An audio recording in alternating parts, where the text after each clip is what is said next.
பொன்னிலம் மாதர் ஆசை பொருந்தினர் பொருந்தார் உள்ளம் தன்னில் அந்தரத்தில் ஜீவ சாட்சி மாத்திரமாய் நிற்கும் எந்நிலங்களிலும் மிக்க எழுநிலம் அவற்றின் மேலாம் நன்னிலம் மருவும் ஏக நாயகன் பதங்கள் போற்றி ஈன்று அழித்து அழிக்கும் செய்கைக்கு ஏதுவாய் அயனாய் மாலாய் ஆன்ற ஈசனுமாய் தானே அனந்த மூர்த்தியுமாய் நிற்கும் பூன்ற முத்தனுமாய் இன்ப புணரி ஆதவனாய் நாளும் தோன்றிய விமல போத சுரூபத்தை பணிகின்றேனே எவருடைய அருளால் யானே எங்குமாம் பிரம்மம் என்பால் கவருடைய புவனம் எல்லாம் கற்பிதம் என்று அறிந்து சுவருடை வெளிபோல் யான் என் சுரூப சுபாவமானேன் அவருடைய பத்மபாதம் அனுதினமும் பணிகின்றேனே என்னுடைய மனம் புத்தி இந்திய சரீரம் எல்லாம் என்னுடைய அறிவினாலே இரவிமுன் இவமே ஆக்கி என்னுடைய நீயும் நானும் ஏகம் என்று ஐக்கியம் செய்ய என்னுடைய குருவாய் தோன்றும் ஈசனை இறைஞ்சினேனே அந்தமும் நடுவும் இன்றி ஆதியும் இன்றி வான் போல் சந்ததம் ஒளிரும் ஞான சத்குரு பாதம் போற்றி பந்தமும் வீடும் காட்ட பரந்தநூல் பார்க்க மாட்டா அந்தரும் உணரும் மாறு வத்து தத்துவம் சொல்லுவேனே படர்ந்த வேதாந்தம் என்னும் பார்க்கடல் மொண்டு முன்னூல் குடங்களில் நிறைத்து வைத்தார் குறவர்கள் எல்லாம் காட்சி கடைந்து எடுத்து அளித்தேன் இந்த கைவல்ய நவநீதத்தை அடைந்தவர் விடைய மண் தின்று அலைவரோ பசியிலாரே முந்தனை வெங்கடேச முகுந்தனை என ஆட்கொண்ட கர்த்தனை வணங்கி சொல்லும் கைவல்ய நவநீதத்தை தத்துவ விளக்கம் என்றும் சந்தேகம் தெளிதல் என்றும் வைத்து இருபடலமாக வகுத்துரைத்து செய்கின்றேனே. நல்லது. எல்லோரும் அறிந்ததே கைவல்ய நவநீதம் என்ற இந்த அருமையான ஞான நூலை இயற்றியவர் தாண்டவராய சுவாமிகள்.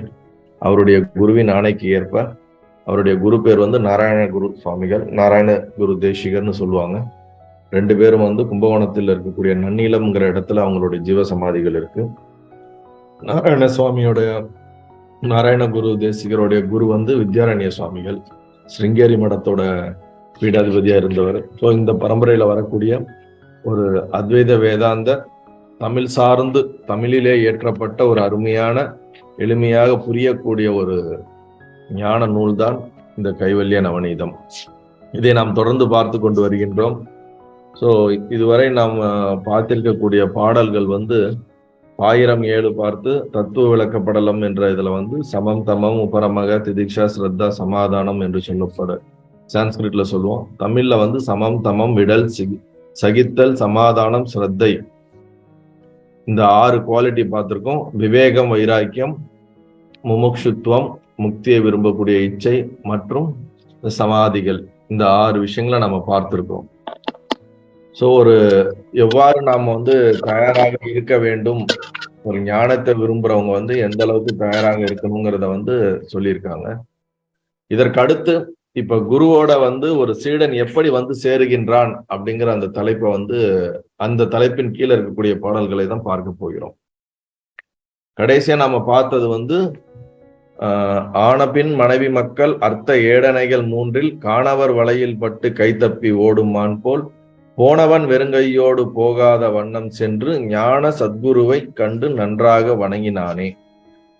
அதாவது இந்த உலக வாழ்க்கையில் இருக்கக்கூடிய சுக துக்கங்களை எல்லாம் அனுபவித்து மனைவி மக்கள் உறவுகள் மற்ற அனைத்து விதமான தேவைகள் ஆசைகள் என்னென்ன ஆசைகள் இருக்கோ அனைத்திலும் பட்டு பட்டு பட்டு அதில் முழுமையான ஒரு திருப்தி நிலையை அடையாமல் அதனிலிருந்து மீண்டும் மீண்டும் துக்கத்திலே விழுந்து அதிலிருந்து தப்பிக்க முடியாமல் தவித்து கொண்டிருக்கக்கூடிய நம்மை போல் இருக்கக்கூடிய ஜீவர்கள், அததான் இங்க சொல்றார். காணவர் வலையில் பட்டு கைத்தப்பி ஓடுமான் போல். ஒரு மானை ஒரு வேடவன் ஒரு வலையில புடிச்சு வச்சுட்டான்னு வச்சுங்களேன், அது அந்த வேடவன் திருப்பி வர்றதுக்கு 4-5 நாள் ஆனாலும் அந்த வலைக்குள்ளேயே இருக்கும். அது ஒவ்வொரு நிமிஷமும் வலையை விட்டு தப்பிச்சு போறதுக்கு ஏதாவது வழி கிடைக்குமான்னு தேடிக்கிட்டே இருக்கும். எங்கேயாவது ஒரு சின்ன ஹோல்ஸ் கொஞ்சம் பெருசாச்சுன்னா அது மூலியமா வெளியே தள்ளி போறதுக்கு முயற்சித்து அதுல வெளியே வந்துருச்சுன்னா எவ்வளவு வேகமாக அது அந்த இடத்தை விட்டு ஓடுமோ, அதுபோல தினமும் நம் வாழ்க்கையிலே வாழ்ந்து கொண்டிருக்கின்றோம்.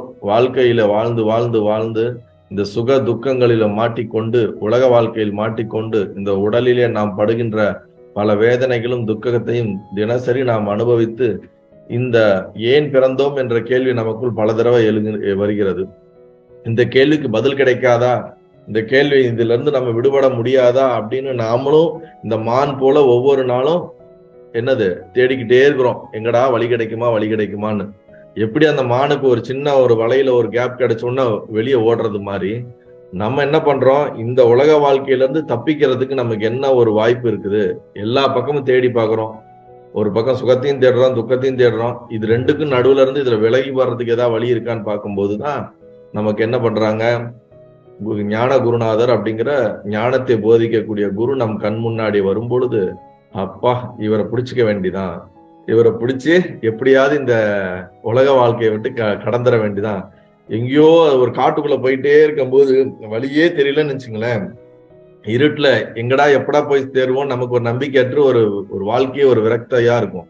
எங்கேயாவது ஒரு தூரத்துல ஒரு சின்ன ஒரு வெளிச்சமோ யாரோ வர்ற மாதிரி தெரிஞ்சிச்சுன்னா, அப்பா யாரோ ஒருத்தர் கிடைச்சிட்டாங்க, இதுக்கு மேல நம்ம இங்க இருந்து என்ன பண்ணிடுவோம், தப்பிச்சிருவோம்னு ஒரு நம்பிக்கை வரும். எப்படி அந்த ஒரு மானுக்கு வெளியே தப்பிச்சுட்டா நம்பிக்கை ஓடுறது மாதிரி, நமக்கு ஒரு ஞான குருநாதர் வாழ்க்கையில கிடைச்சிட்டாங்கன்னா, எப்பாடி இந்த மனிதரை எப்படியாவது இந்த குருநாதரை பிடிச்சுக்கிட்டு நம்ம எப்படியாவது என்ன பண்ணிடணும், இந்த உலகத்துல இருந்து எஸ்கேப் ஆயிடணும், இந்த உலக வாழ்க்கையில இருந்து திருப்பி வரக்கூடாது என்ற அந்த வேகத்தோடு ஞானகுரு சத்குருவை கண்டு நன்றாக வணங்கினானே. போனவன் வெறுங்கையோடு போகாமல் கையில பணம் பூவு எல்லாத்தையும் கொண்டு போய் விட்டு சாஷ்டாங்கமா நமஸ்காரம் பண்ணி எப்படியாவது எனக்கு கடை சேர்த்துங்க அப்படின்னு சொல்லுவாங்க. அதாவது சாஸ்திரத்துல அழகா சொல்லுவாங்க, ஒரு குருவை சீடன் போய் சந்திக்கும் போது கையில சமித்து குச்சிகளை எடுத்துட்டு போவாங்க. சமித்து குச்சிகள் ஒரு 15-16 குச்சிகள், அதுக்கு நிறைய விளக்கங்கள் இருக்கு. ஒரு குருநாதரை எப்படி போய் ஒரு சீடனானவன் சந்திக்க வேண்டும்ங்கிறதுக்கு ஒரு நிறைய விளக்கங்கள் இருக்கு. அது என்னத்தை அவன் போய் எந்த பாவனையில இருக்கணும், எந்த பாவனையில அப்ரோச் பண்ணணுங்கிறதெல்லாம் நிறைய ஒரு சிஸ்டமேட்டிக்கா சொல்லியிருக்காங்க. பட் அதை நாம இவங்க டீட்டெயிலா பார்க்க போறது இல்லை. இதுலயும் சொல்றாரு, ஆச்சாரியர் சொல்லிட்டு வர்றாரு. சோ நன்றாக வணங்கினானேங்கிறத பார்த்தோம். அதுக்கு அடுத்த பாடல் என்ன பார்த்தோம், வணங்கி நின்று அழுது சொல்வான் மாய வாழ்வு எனும் சோகத்தால் உணங்கினேன் ஐயனே என் உள்ளம் குளிரும் வண்ணம் பிணங்கிய கோச பாச பின்னலை சின்னமாக்கி இணங்கிய குருவே என்னை ரட்சித்தல் வேண்டும் என்றான். அப்படின்னா என்னது, இப்ப குருகிட்ட எப்படியோ இங்க ஒருத்தர் இருக்கிறாருப்பா அப்படின்னு கேட்டு அவர்கிட்ட போறாரு. இப்ப நம்ம சங்கராச்சாரியரை ஆதிசங்கரோட லைஃப்ல பார்த்தோம்னு வச்சுங்களேன், அவரு இங்க கேரளால பிறந்து கடலாடியில இருந்து ஓம்காரீஸ்வர்ல இருக்கக்கூடிய அவர் குருநாதரை தேடி யாத்திரை நடந்து போறார். அவர் இந்த வேதாந்தத்துல ஒரு நல்ல ஆச்சாரியர் யாருன்னு அவர் நிறைய இடங்கள்ல அவர் சுத்தி இருக்க விசாரிக்கும் போது இந்த மாதிரி ஓம்காரீஸ்வர்ல ஒரு கோவிந்த பகவத் பாதர் அவருடைய குருநாதர் பேரு, அவர் அங்க இருக்காரு, அவர்கிட்ட போனேன்னா உனக்கு நல்ல ஒரு தெளிவும் ஒரு ஞானமும் பிறக்கும்னு இவர் இங்க இருந்து யாத்திரையா பரிவராஜகமா தேடி தேடி தேடி ஒவ்வொரு இடமா கேட்டு கேட்டு கேட்டு கேட்டு ஓம்காரீஸ்வர் போய் அங்க சந்திக்கிறார். அதுக்கு ரொம்ப நாள் பயணம் பண்ணி அங்க போய் சந்திக்கிறதுக்கும் உடனே சந்திக்க முடியல, அவ்வளவு தூரம் கஷ்டப்பட்டு போய் சந்திக்கிறார். அது போல அதை சந்திச்சு அவர் நமஸ்காரம் பண்றாரு சாஷ்டாங்கமா அங்க.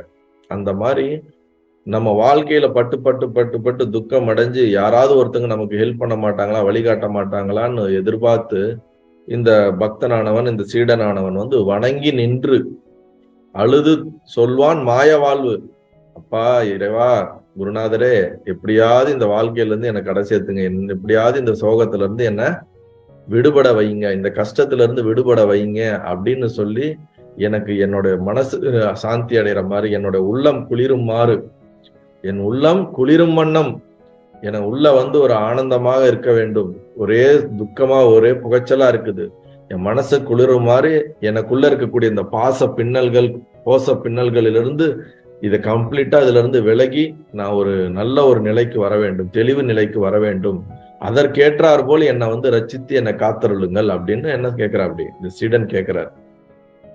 உடனே அதற்கு அடுத்த பாடல்ல தான் நம்ம இன்னைக்கு இருந்து ஸ்டார்ட் பண்ண போறோம். சரி, ஆக்சுவலி நம்மளுடைய நீங்க நிறைய குருமார்களோட கொஞ்சம் கூட இருந்து பழகி பார்த்துருந்தாதான் தெரியும். நம்ம நிறைய என்னோட வாழ்க்கையில நிறைய குருமார்களோட இருந்ததுனால ஒவ்வொரு நாளும் மக்கள்கள் வருவாங்க, நிறைய பேர் வருவாங்க அவங்கள பாக்குறதுக்கு. அவங்க பக்கத்திலே நின்று நம்ம சேவை பண்ணும்போதுதான் தெரியும், ஒவ்வொருத்தருக்கும் அவ்வளவு துக்கம் இருக்கும்.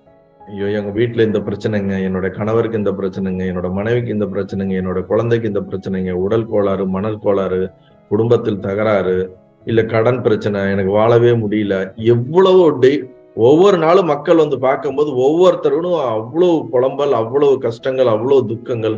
அவங்க முன்னாடி நின்று இவர் மூலியமா எதுவும் நடக்காதா, இவர் ஏதாவது நம்மளை ஆசீர்வாதம் பண்ண மாட்டாரா, இது மூலியமா ஏதாவது நடக்காதான்னு ஒரு எதிர்பார்ப்புல அப்படியே குமுறுவாங்க, அப்படியே அழுது, அப்படியே இப்ப இந்த வாக்கியங்கள் சொல்லுதோ இந்த வாக்கியங்கள் அனைத்துமே நிஜம்தான். நீங்க ஒரு மாஸ்டரோட எந்த குருமாரா இருக்கட்டும், குருமாரோட கொஞ்சம் மக்களை சந்திக்க குருமாரோட பக்கத்துல இருந்தீங்கன்னாவே தெரியும், வர்றவங்க எல்லாம் அவ்வளவு வந்து ஒரு துக்கத்துல வந்து எப்படியாவது இந்த துக்கத்தை விட்டு வெளியே வரணும், எனக்கு ஏதாவது ஒரு வழி பண்ணுங்க அப்படின்ட்டு அவங்க எல்லா எட்ஜில தான் வருவாங்க. எப்படி 4th ஸ்டேஜ் கேன்சர்ல வந்து கடவுளே என்னை காப்பாத்துன்ற மாதிரிதான் எல்லா தப்பும் எல்லா கஷ்டமும் பண்ணிட்டு கடைசியில வந்து எப்படியாவது நீங்க தான் சாமி காப்பாத்தணும்னு என்ன வந்து கால நின்றுவாங்க. நீங்க என்ன பண்ணுவீங்களோ தெரியாது, என்னை காப்பாத்தணும். இவரை கேட்டா மொத்த ஹிஸ்டரி கேட்டா அது பெரிய லாங்கா போயிட்டே இருக்கும் அவங்களுடைய பிரச்சனைகள். புரியுதா இல்லைங்களா? சோ அப்படி மக்கள் வந்து தினசரி ஒவ்வொரு மனிதனும் அவ்வளவு துக்கத்துல வாழ்றான். அததான் இங்க சொல்றாரு அழகா, வணங்கி நின்று அழுது சொல்வான் மாய வாழ்வு என்னும் சோகத்தை. இந்த உலகம் ஒரு மாயை போல என்னை போட்டு மயக்கி ஒரு சோகத்துல ஆழ்த்தி கொண்டே இருக்கிறது, இதுல இருந்து வெடிபடணும் அப்படிங்கிறது சீடனுடைய வேண்டுகோளாக இருக்கிறது. என்ன பண்ணிருக்காரு, குருவை தேடி வந்து விட்டார். எங்கேயோ பிடிச்சி எப்படியோ கேட்டு என்ன பண்ணிட்டோம், இந்த மாதிரியான வகுப்புக்கு வந்து சேர்ந்தாச்சு. அதுக்கப்புறம் என்ன கேட்கிறாரு, எப்படியாவது எனக்கு வந்து ஒரு மோட்சத்தை கொடுத்துருங்க, என்னை எப்படியாவது வந்து என்னோட உள்ளம் குளிரும் மாதிரி என்னை மாத்துறதுக்கு ஏதாவது முயற்சி பண்ணுங்க, நான் ரொம்ப கஷ்டத்துல இருக்கேன், ரொம்ப துக்கத்துல இருக்கிறேன்னு சீடன் என்னாரு அழுது கேட்கிறான். அதுக்கு குரு என்ன சொல்றாருன்னு பார்ப்போம். 15வது அதாவது பாடல். அன்னதன் சிசுவை ஐயன் ஆமை மீன் பறவை போல தன் அகம் கருதி நோக்கி தடவி சந்நிதி இருத்தி உன்னது பிறவி மாற்றும் உபாயம் ஒன்று உண்டு சொல்வேன், சொன்னது கேட்பாயாகில் தொடர்பவம் தொலையும் என்றான். அன்னதன் சிசுவை ஐயன் ஆமை மீன் பறவை போல தன் அகம் கருதி நோக்கி தடவி சந்நிதி இருத்தி உன்னது பிறவி மாற்றும் உபாயம் ஒன்று உண்டு சொல்வேன், சொன்னது கேட்பாயாகில் தொடர்பவன் தொலையும் என்றான். ஒரு அருமையான பாடல் இந்த பாடல்.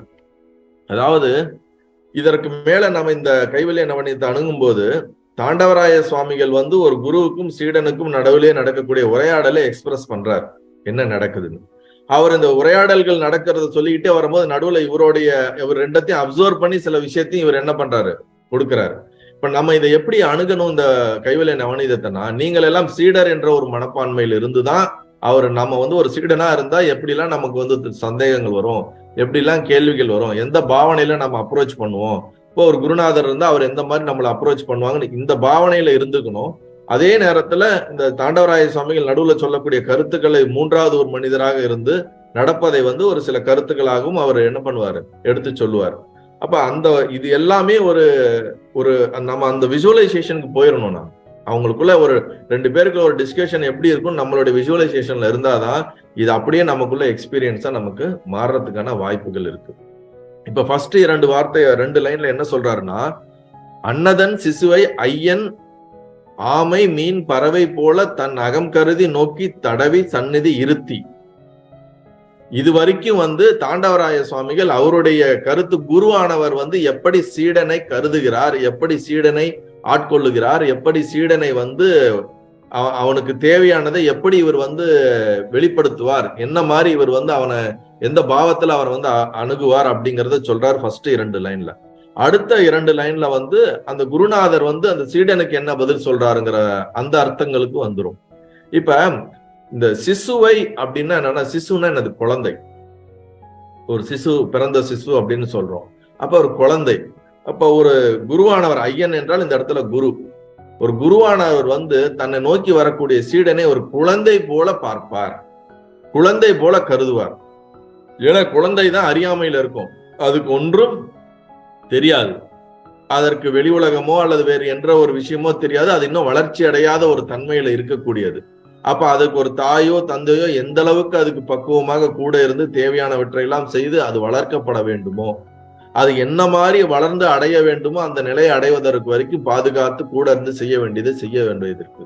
அதுபோல ஒரு சீடனானவன் தேடி வருவனே தந்தை பாவத்திலிருந்தும் தாய் பாவத்திலிருந்தும் அந்த குருநாதர் வந்து அணுகுகிறார். அப்படிதான் அவர் வந்து என்ன பண்ணுவார், முதலிலே வந்து அவர்களுக்கு என்ன என்று பார்க்க ஆரம்பிப்பார். இப்ப அங்க சொல்லும் பொழுது ஒரு 3 உதாரணத்தை இங்க கொடுக்கிறார். ஆமை, மீன், பறவை. முதல் லைன்ல பாத்தீங்கன்னா ஆமை, மீன், பறவை. எதற்கு இந்த உதாரணம் இங்க கொடுக்கப்படுதுன்னா, இது 3மே வந்து முட்டை வைத்து குஞ்சு பெருக்கக்கூடிய ஒரு தன்மை கொண்டது. இப்ப ஆமை எப்படி வந்து குஞ்சு பறிக்கும்னா, கடல்ல தான் வாழும். ஆனா இந்த முட்டை எடுக்கிற நேரத்துல மட்டும் அது கரைக்கு வந்துடும். கரைக்கு வந்து கொஞ்சம் தூரம் போய் மணல் எல்லாம் தோண்டி மணல்ல வந்து முட்டைகள் எல்லாம் போட்டு திருப்பி மணலை மூடிட்டு அது பக்கத்துல இன்னும் 2 இடத்துல குழி தோண்டி அதையும் சும்மா குழி தோண்டி மூடி வச்சிரும்.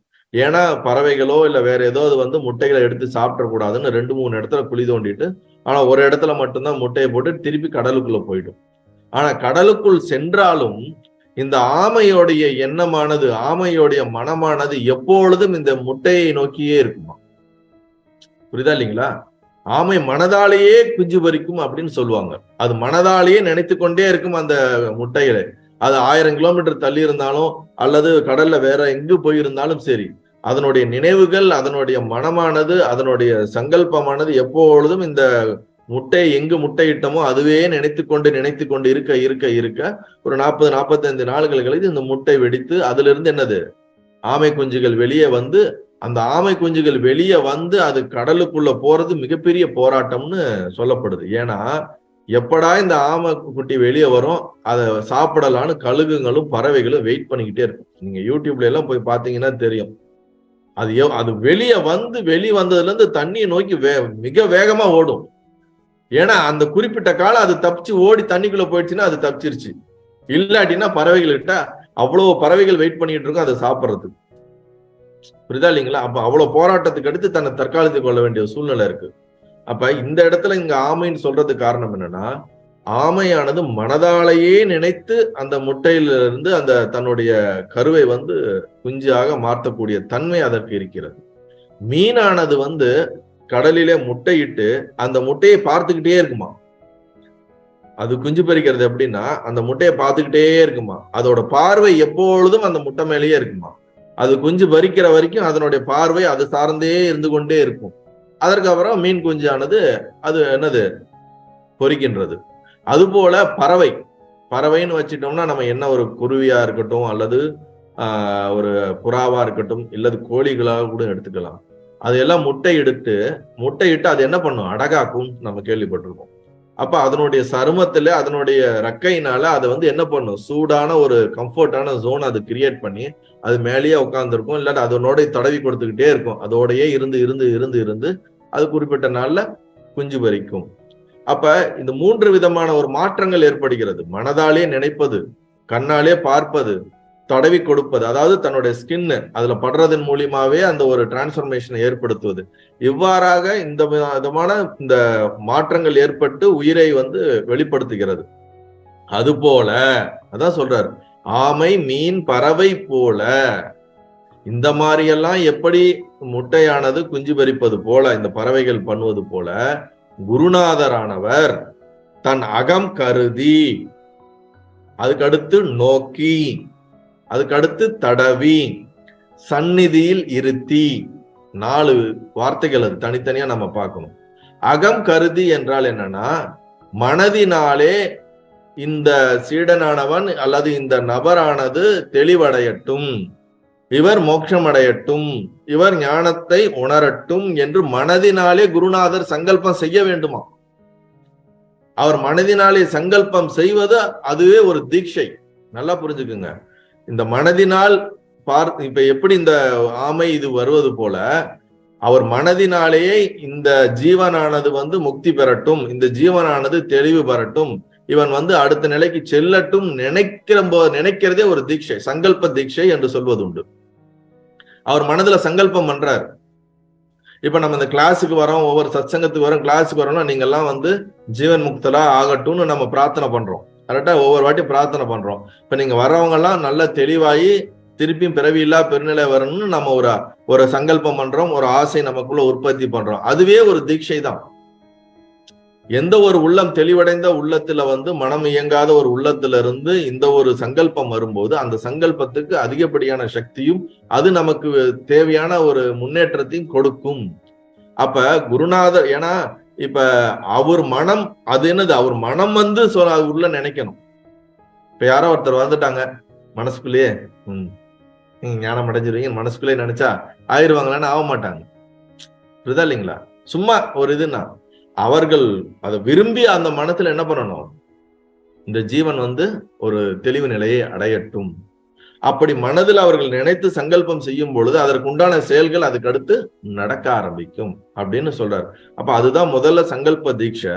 ரெண்டாவது அகம் கருதிங்கிறது, அதுதான் அகம்னா உள்ளுக்குள்ள நினைத்து. இரண்டாவது நோக்கி பார்த்தல், சக்ஷு தீட்சா அப்படின்னு சொல்லுவோம், நயன தீட்சை என்று சொல்வார்கள்.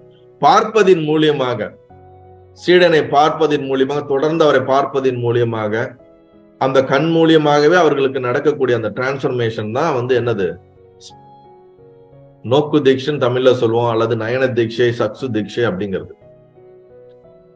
அந்த காலத்துல எல்லாம் குருநாதர் எங்கேயாவது ஒரு காட்டுல இருப்பாரு, எங்கேயாவது ஒரு ஆசிரமத்துல இருப்பார், தேடி கண்டுபிடிச்சு இந்த சீடன், இப்ப இருக்கிற மாதிரி எல்லாம் கூட்டம் கூட்டமாலாம் அப்பெல்லாம் வரமாட்டாங்க.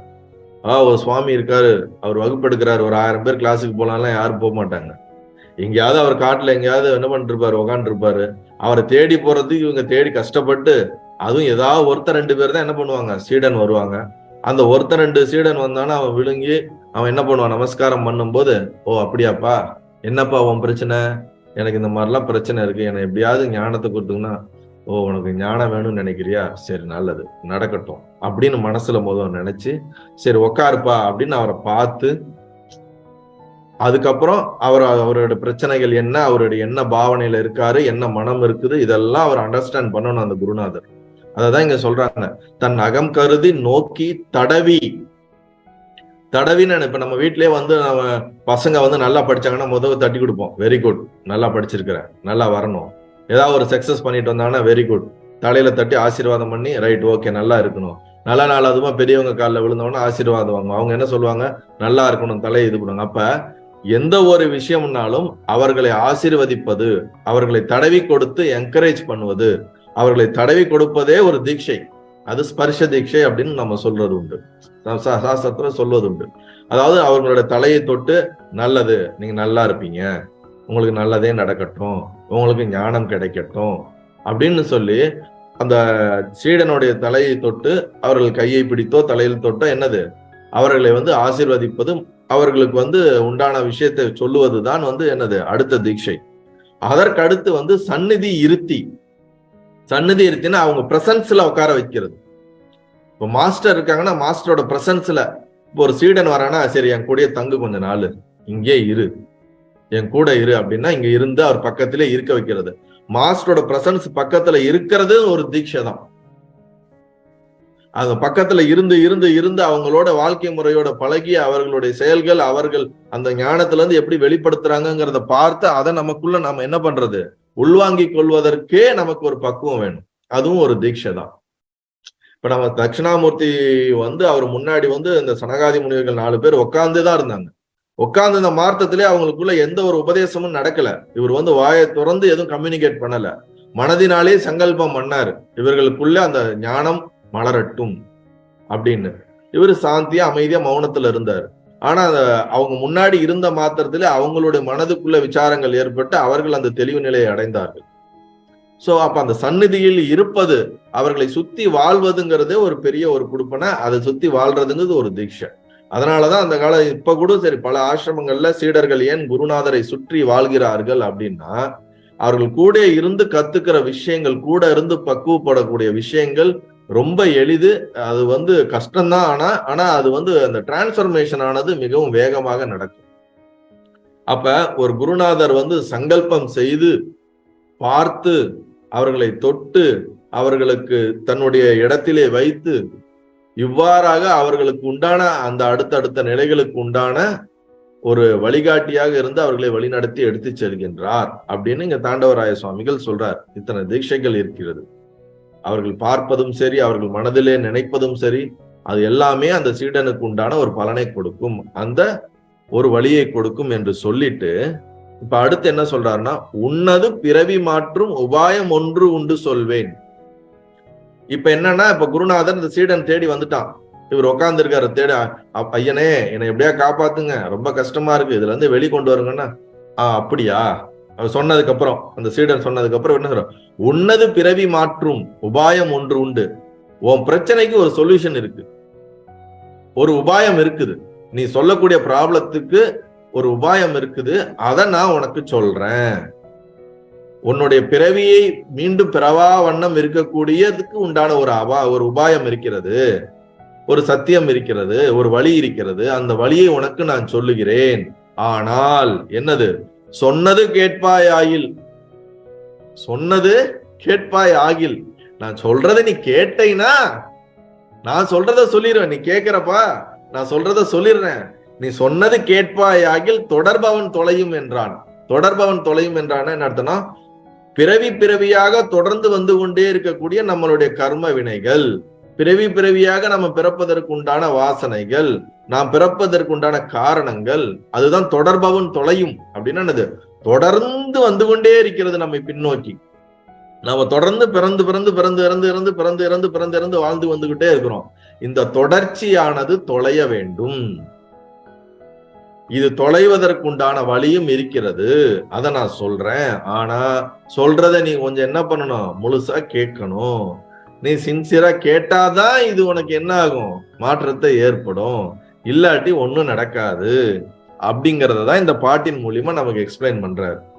அதாவது அப்படி இறந்து நின்ற சீடனை குருவானவர் ஆமையானது கரு உருவாக வேண்டும் என்று தனது முட்டையை பாவிப்பது போல சீடனானது அஞ்ஞானம் ஒளிந்து அவன் தன் நிஜ வடிவத்தை உணர வேண்டும் என்று தன் திருவுள்ளத்தில் பாவித்தார்.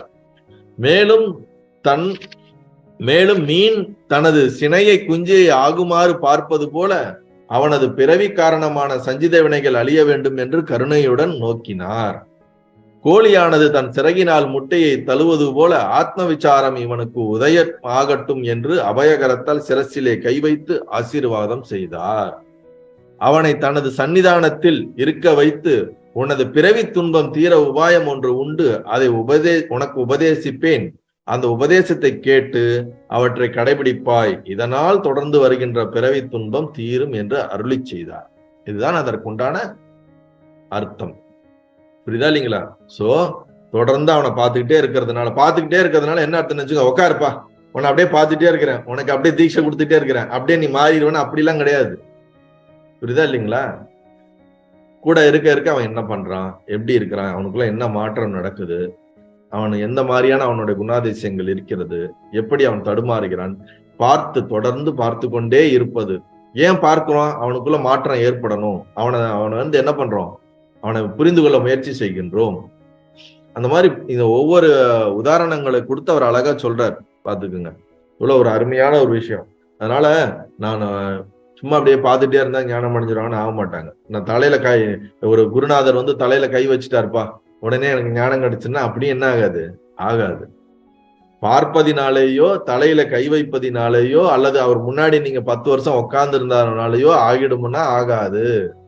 சரி, அவருக்குள்ள மனசுல நினைச்சிட்டாருன்னா ஆயிடும், எல்லாம் பகவான் பார்த்துருவாரு, எல்லாம் குருநாதர் பார்த்துக்காரு, அவர் மனசுல நினைச்சா போதும் அப்படின்னா ஆயிடுமானா அப்படியும் ஆகாது. ஏன்னா அதுக்கு அடுத்து என்ன சொல்றாரு, உன்னது பிறவி மாற்றம் உபாயம் ஒன்று சொல்வேன், உனக்கு உபதேசம் பண்ணுவேன். அந்த உபதேசத்தை நீ கேட்கணும். அந்த உபதேசத்தை கேட்டு நீ உன்னை மாத்திக்கிட்டா மட்டும்தான் அது உனக்கு முழுமையான என்னது தீர்வு கொண்டு போய் கொடுக்கும். நீ எதுவுமே நான் சொல்றதை கேட்காம இந்த உபதேசத்தை உள்வாங்கி மாற்றிக்கொள்ளாம, இல்ல சுவாமி உங்க பிரசன்ஸ்ல இருந்தாலே போதும் எனக்கு முக்தி கிடைச்சிரும், உங்க பிரசன்ஸ்ல இருந்தாலே இல்ல உங்களுடைய பார்வைப்பட்டாலே போதும் என்ன ஜென்ம விமோச்சனம் கிடைச்சிருச்சுன்னு இப்படி எல்லாம் டைலாக் பேசணும்னு வச்சுங்களேன், டைலாகா மட்டும்தான் இருக்குமே தவிர ஒன்னும் இருக்காது. இல்ல நிறைய நான் பார்த்திருக்கேன், நிறைய குருமார்கிட்ட வருவாங்க, டே மகானே உங்களை பார்த்துட்டு அவ்வளவுதான், இதுக்கு மேல எனக்கு ஒண்ணு வேணாம், எனக்கு எல்லாம் முடிஞ்சிச்சும்பாங்க. அவ்வளோ அந்த ஒரு ஆர்வம், ஒரு பூரிப்புல வந்து மக்கள் வரும்பொழுது துக்கத்தையும் பயங்கரமா கொட்டுவாங்க. அவங்களுக்கு ஒரு அனுபவம்னா என்னது, அவரை பார்த்தோன்னு ஒரு எக்ஸ்ட்ரேசி அவங்களுக்கு ஃபீல் ஆச்சுன்னு வச்சுங்க, அப்படியே கண்ணா பின்னான்னு வார்த்தைகளை விடுவாங்க. நீங்க தான் எல்லாம், நீ உங்களை பார்த்துட்டா இதுக்கு மேல எனக்கு ஒண்ணு வேணாம், ரொம்ப வருஷமா தவம் பண்ணவங்களை பாக்குறதுக்குன்னு வருவாங்க. இதெல்லாம் நடக்கும் நிறைய குருமார்கிட்ட. சரிப்பா நான் அவனை வந்துட்டாரு, உன்னை பார்த்தனால அவனுக்குள்ள மாற்றம் அடைஞ்சிருமான்னா ஒரு முன்னேற்றம் இருக்கலாம், ஆனா அது முழுமையான ஒரு முன்னேற்றமா இருக்கணும்னா அவர்கிட்ட இருந்து உபதேசம் கேட்டு அதன்படி வாழ்க்கையை நடத்த வேண்டும். அடுத்த பாட்டு போவோம். தொடர்பவம் தொலையும் என்று சொன்னதை கேட்ட போதே தடம் மடு மூழ்கினான் போல் சரீரமும் குளிர்ந்து உள்ளம் அடரும் அன்பு ஒழுகுமா போல் ஆனந்த பாஸ்பம் காட்டி மடல் மலர் பாதம் மீண்டும் வணங்கி நின்று ஈது சொல்வான்.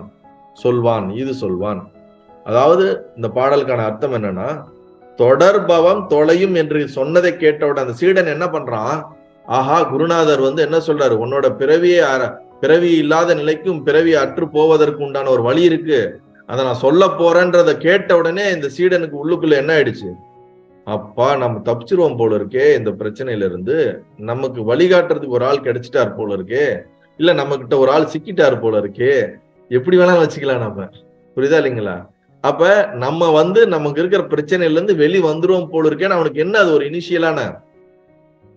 இப்ப ரொம்ப நாள் ஜெயிலுக்குள்ள இருக்கிற ஆளுக்கு உங்களுக்கு பெயில் கிடைக்க போகுதுன்னு சொன்னா அவன் என்ன நினைப்பான், அப்பா இந்த கூட்டுல இருந்து எப்படி வெளியே வருவோம்.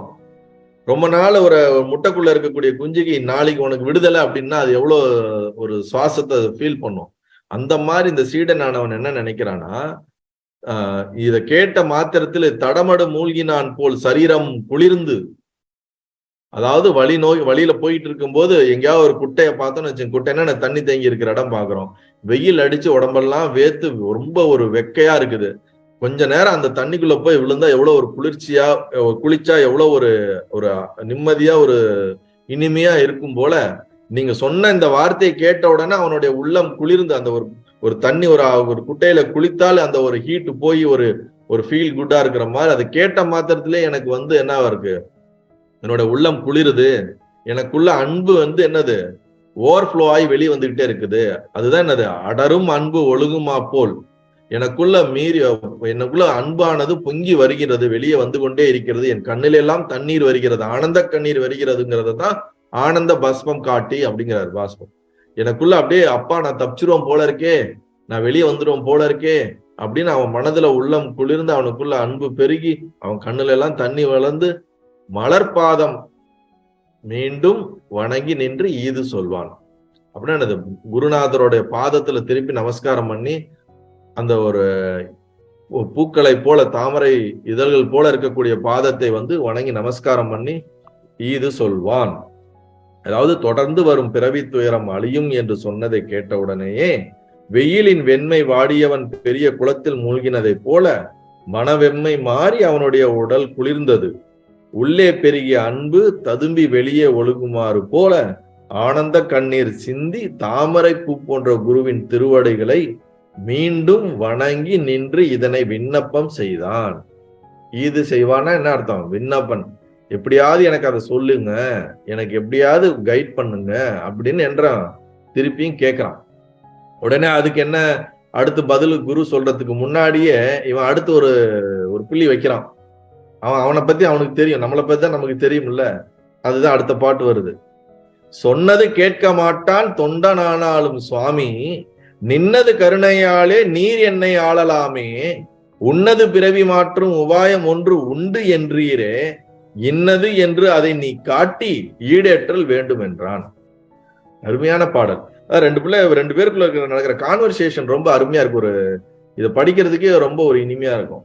சொன்னது கேட்க மாட்டான் தொண்டனானாலும் சுவாமி அப்படின்னு என்ன தெரியுமா, நீங்க சொன்னதெல்லாம் கேட்பான் நீங்க நினைச்சுக்காதீங்க, நீங்க சொன்னதெல்லாம் என்னால செய்ய முடியும் நீங்க நினைச்சுக்காதீங்க, எல்லாத்தையும் என்னால என்ன பண்ண முடியாது, செய்ய முடியாது, செஞ்சாலும் செய்வேன், செய்யாம போனாலும் விட்டுடுவேன், இல்ல எல்லாம் பர்ஃபெக்டா செய்யணும்னு நீங்க நினைக்காதீங்க சுவாமி அப்படின்றாரு.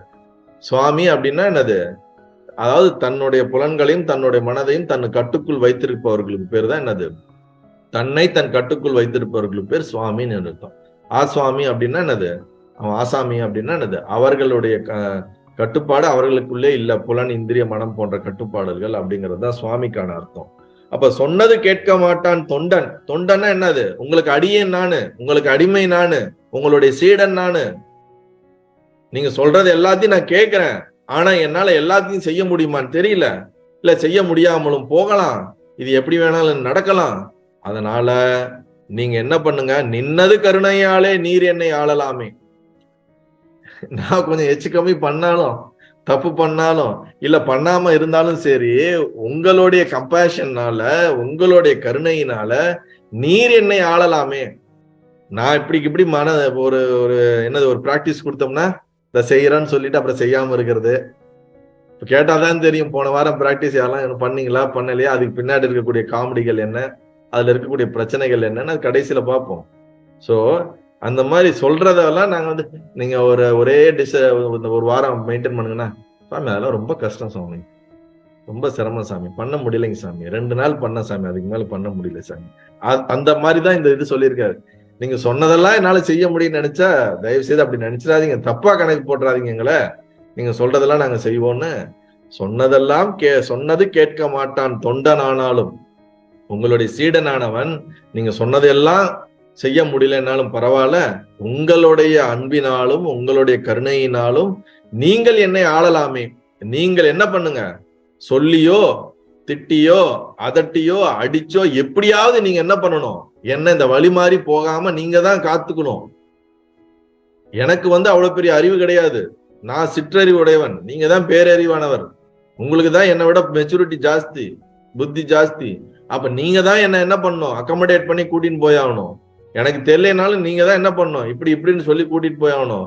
அடடா நீங்க சொன்னதை கேட்க மாட்டேன்னு சொல்லி தூக்கி போட்டு போயிடாதீங்க சுவாமி அப்படின்ற மாதிரி அவர் கேட்கிறாரு. சீடன் குருவை கேட்கிறாரு, நின்னது கருணையாலே நீர் என்னை ஆளலாமே.